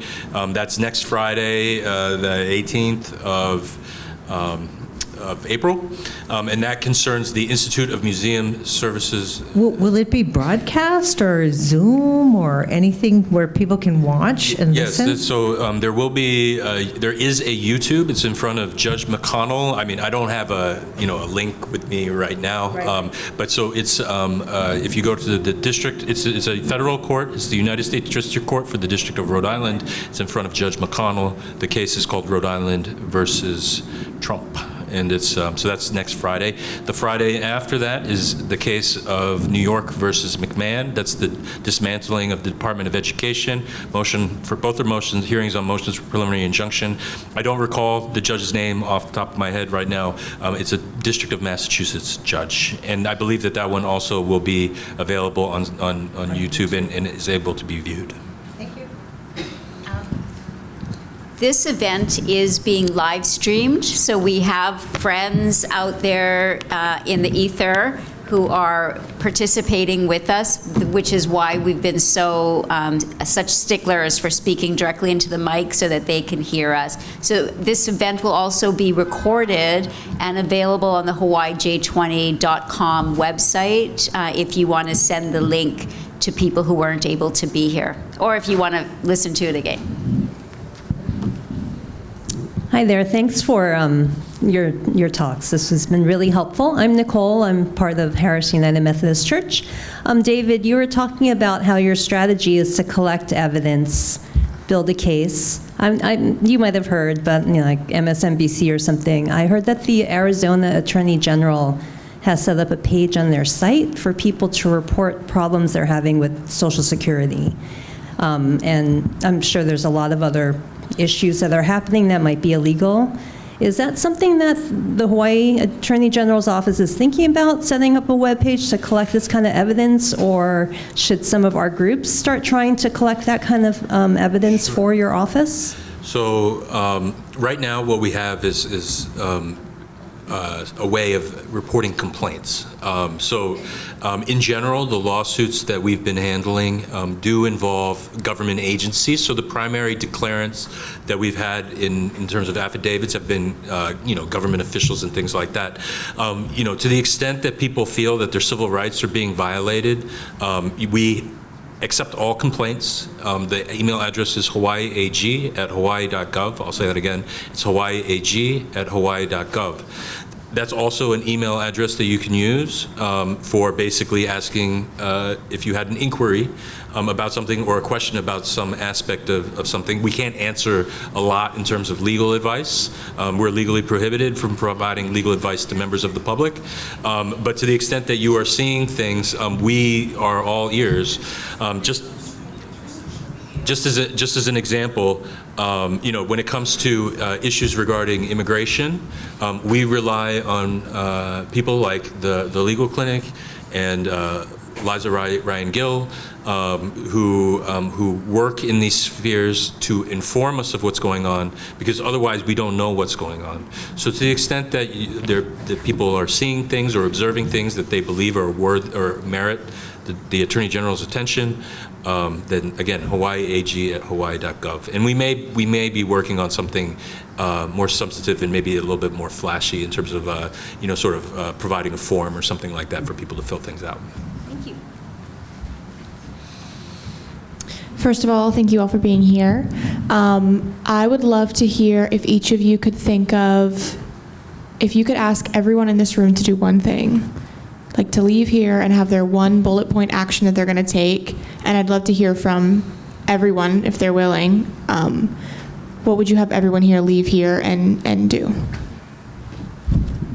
Ideas and stories matter. Tell them and have good ideas and exchange them with friends. What kind of stories? Counter stories to the dominant story. And there are many, we talked about all these things that are happening. Tell a story about Social Security. Tell a story about Medicaid. Tell a story about people losing their jobs. A counter story. That's built on empathy. That's built on compassion. That's not built on social Darwinism. Okay, if you don't mind if I add to that, I'm an ELA teacher, and so I work closely with the idea of story and mo'olelo, and the idea of mo'olelo as resistance, and the idea that we think of history being so important, but we don't honor that we are creating that as we speak.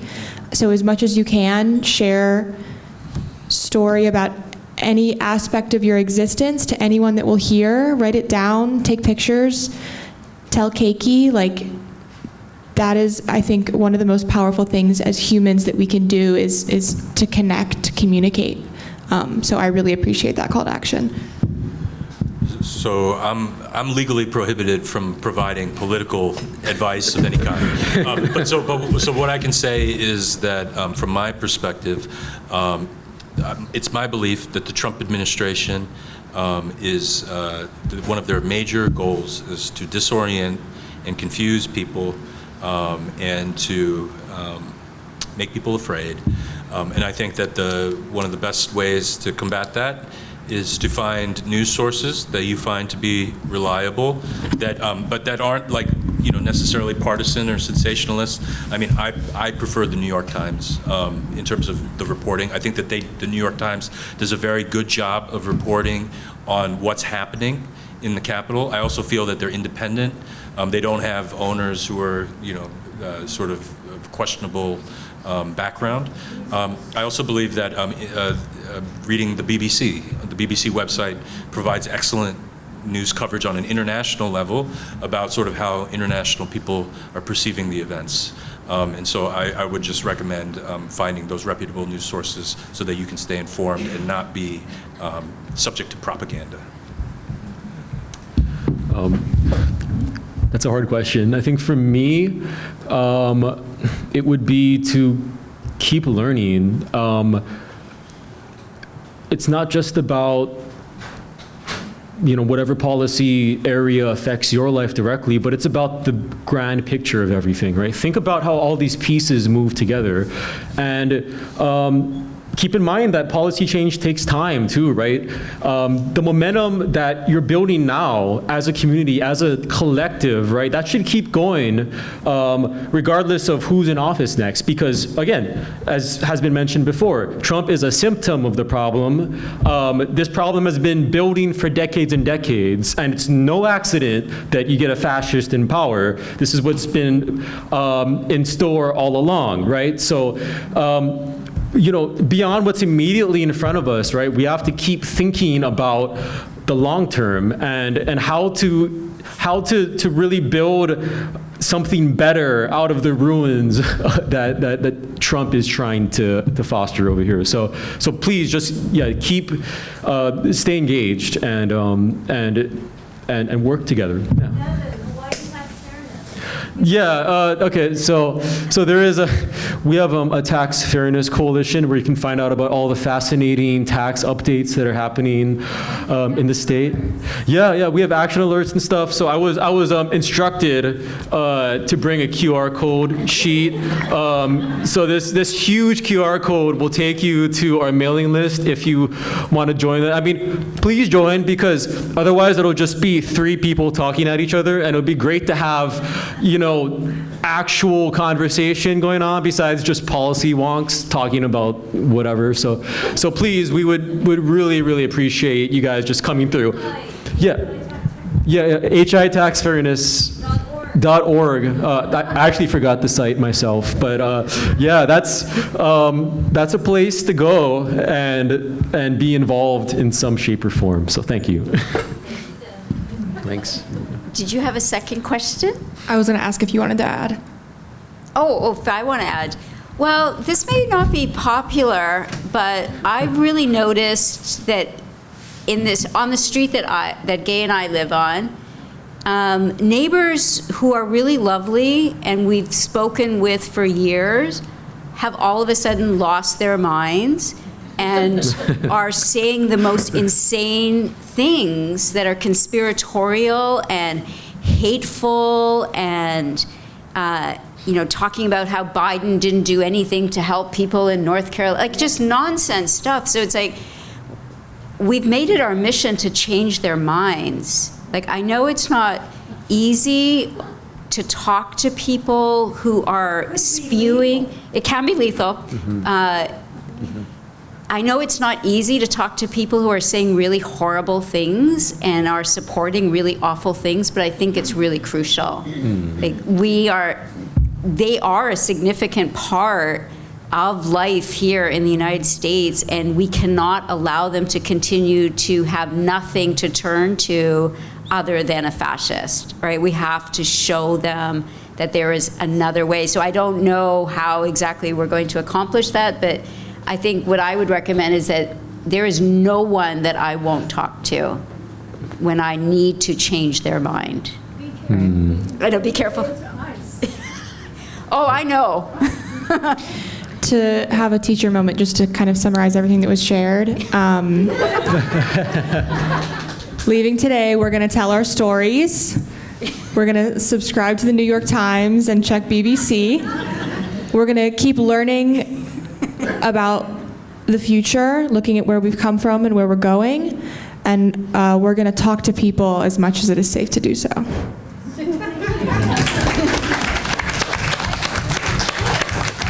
So if we could have the two of you who are here to ask questions, and then we'll wrap it up.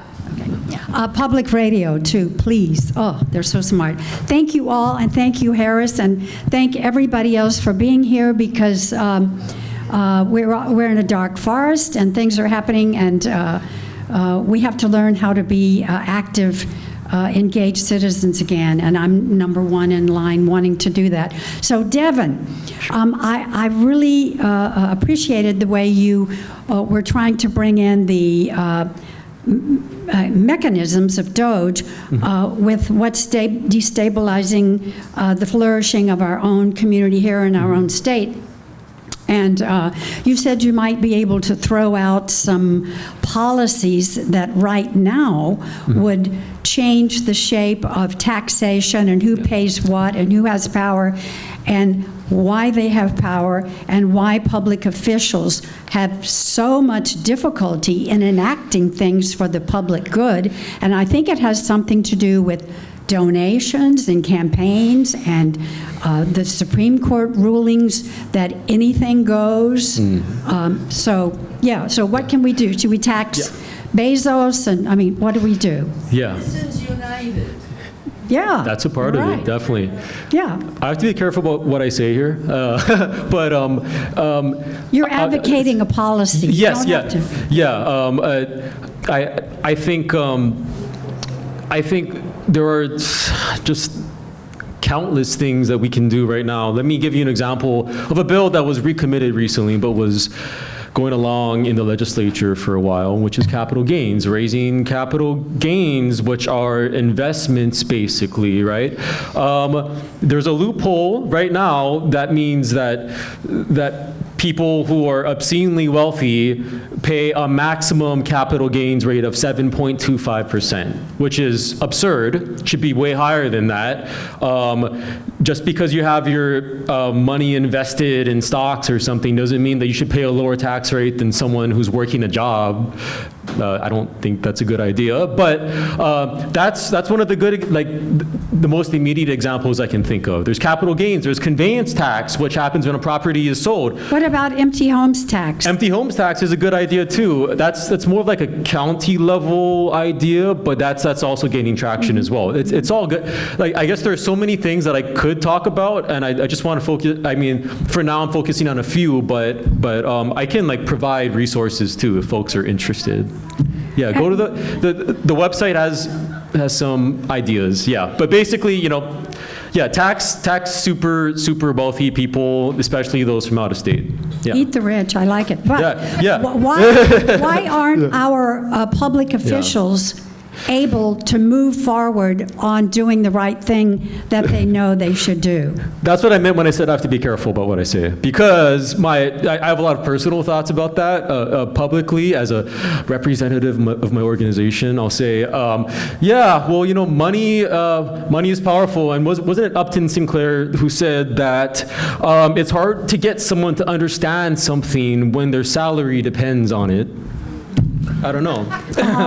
I have a related question to you, Devin. Is the Ledge is going to stop meeting soon? Mm-hmm. They have not done what we needed them to do. Mm-hmm. How do we pressure them to do what they need to do to protect us? Great question, thanks. And I should have added from the start, really, that there are going to be, from what we've heard, 3 special sessions, because the legislature has a lot on their plate, especially with the federal stuff, so they're going to have to come back a few times and talk about it. I think August is going to be the first one, then October, maybe November. Anyway, there's opportunity to resurrect a lot of bills, and there's opportunity to get things going, new things going too. So I would say, I hate to sound trite because everybody says this, but yeah, like email, call your legislators, apply some form of pressure in that way through communication to get them to do the right thing, to at least get your voices heard, right, and let them know what they should be doing, even if they may or may not follow it. Start with their raises. They just gave themselves a big raise. Oh, wonderful. So I think we have, did you have a question yet? Hi, my name's Thomas. Excuse me.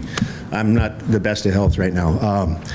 On the national level, I think massive direct action is going to be necessary this year, very soon. We can't wait till the midterms next year.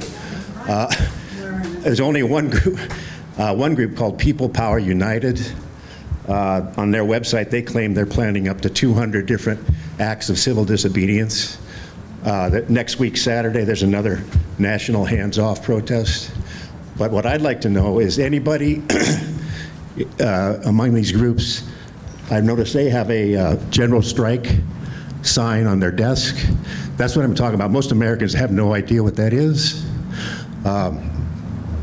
I think even most progressives might have heard of it, but it's been so long since Americans engaged in one, nobody knows what it is, but I think we need to think that way. That's not out of the box anymore, so can you... Yeah, okay.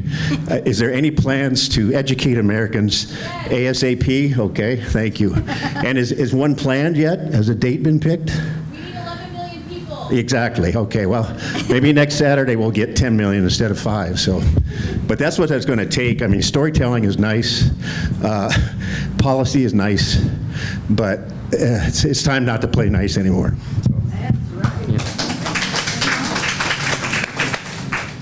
I just want to give you guys some resources. The Democrats have done a very bad job of filling the media ecosystem. We thought Rachel Maddow was going to do it. She's terrific, but here are 4 that you might want to look into. Simon Rosenberg, Midas Touch. The Contrarian is Jennifer Rubin, and she's got some great people, and Robert Hubble. Those are just some of, you're starting to see the media space fill up. It's not just the New York Times, they annoy me a lot. And the Washington Post is a disaster. But those are 4 really good ones. I'll see if I can find a list of, there's a list of all this new media that is evolving and filling the space. The Republicans pay their influencers. The Democrats are so far behind, it is really bad. Indivisible's working on some of that. But those 4, those are online resources if you are interested. They're good ones. Simon Rosenberg has something, I can't remember the name of his blog or his publication, Midas Touch. They're just cooking. Jennifer Rubin, she left the Washington Post and she started the Contrarian. Robert Hubble, I like his really a lot. He's very calm And he's the astronomer. He ends with a beautiful photo at the end. Those are, and of course, public radio is good. So Media Matters is the group that just did the study on how dominant right, Media Matters is, yes. But these are resources other than the Washington Post and the New York Times that are really, really good. Can I make a suggestion? Can you use the microphone, just so it can be recorded for the folks on live stream? Yes. Calling out Bella of General Strike. Okay, yes. You have the emails of everybody here. It would be so helpful if you would just list these things. I hear them, but by the time I get home, I won't know them. So I'm going to listen to it. But that's a great suggestion. I'm just saying, if you could just list some of the things that have been said that we can do, and where these resources are. Yes. I would appreciate that. That's a great suggestion. And I think one more media source, it's increasingly important that we also get the perspective of non-American good media.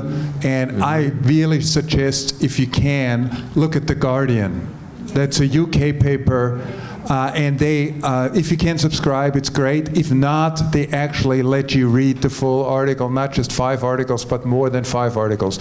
And The Guardian really has an excellent coverage and gives us a look outside of our own bubble, which I think increasingly is important.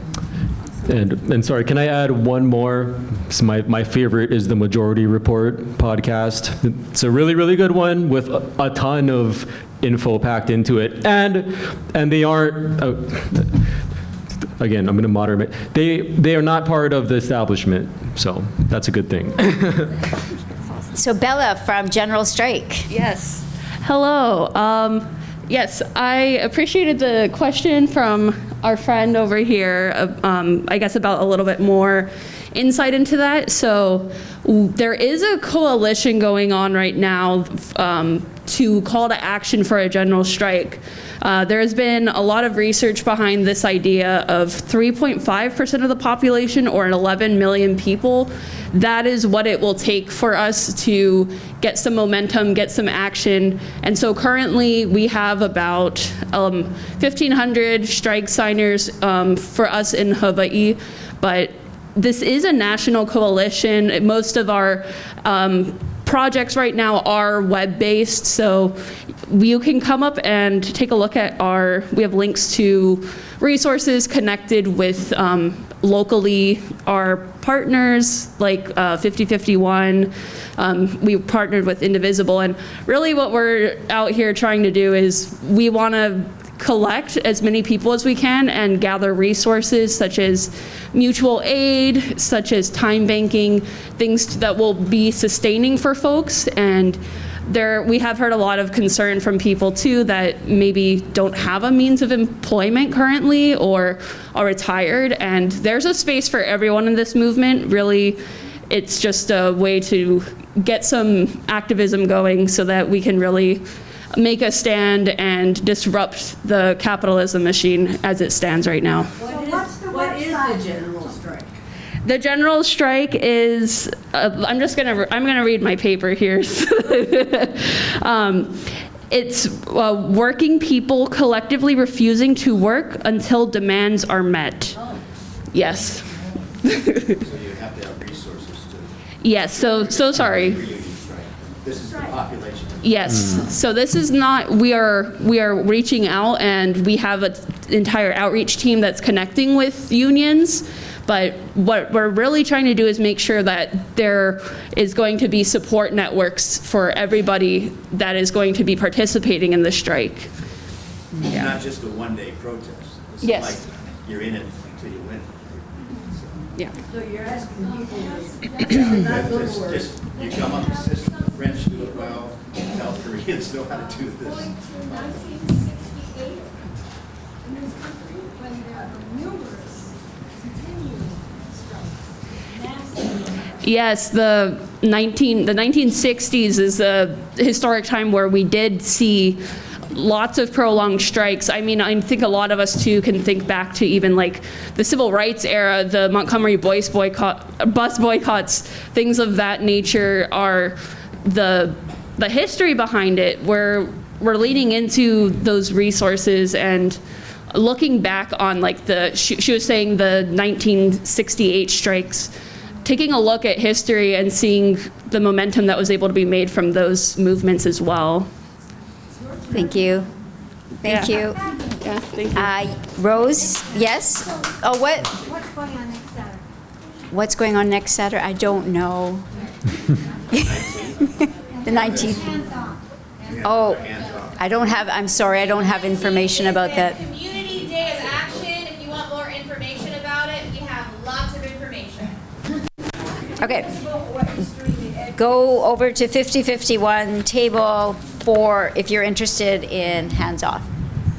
The best way to find out information is to subscribe to indivisiblehawaii.org, hawaiij20.com, follow social media, 50501 High, General Strike High, is that right? Yes. Hawaii or High? Hawaii.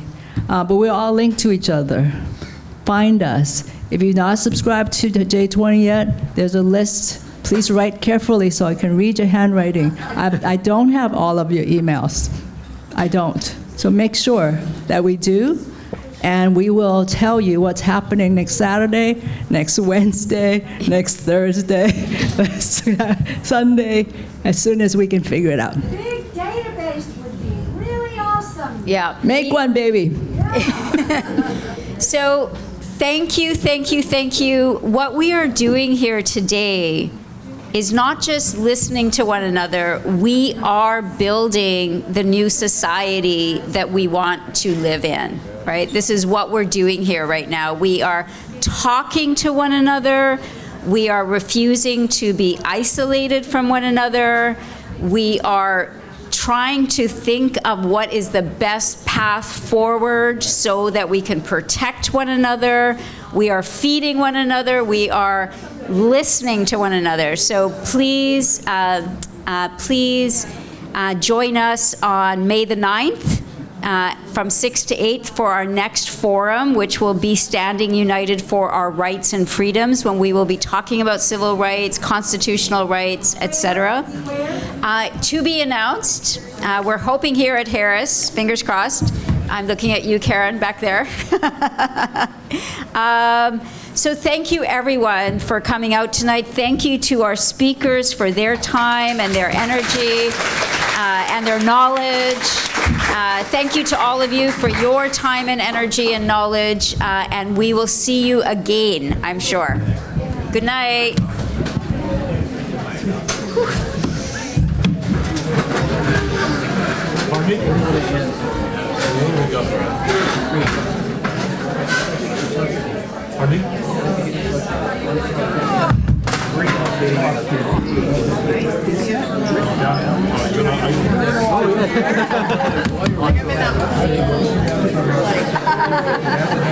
I wish. I just don't want to die though. You want to schedule a meeting or something? Like there's been like this. You can just send me an email and I'll let you know. Hey, I know she was assistant for David.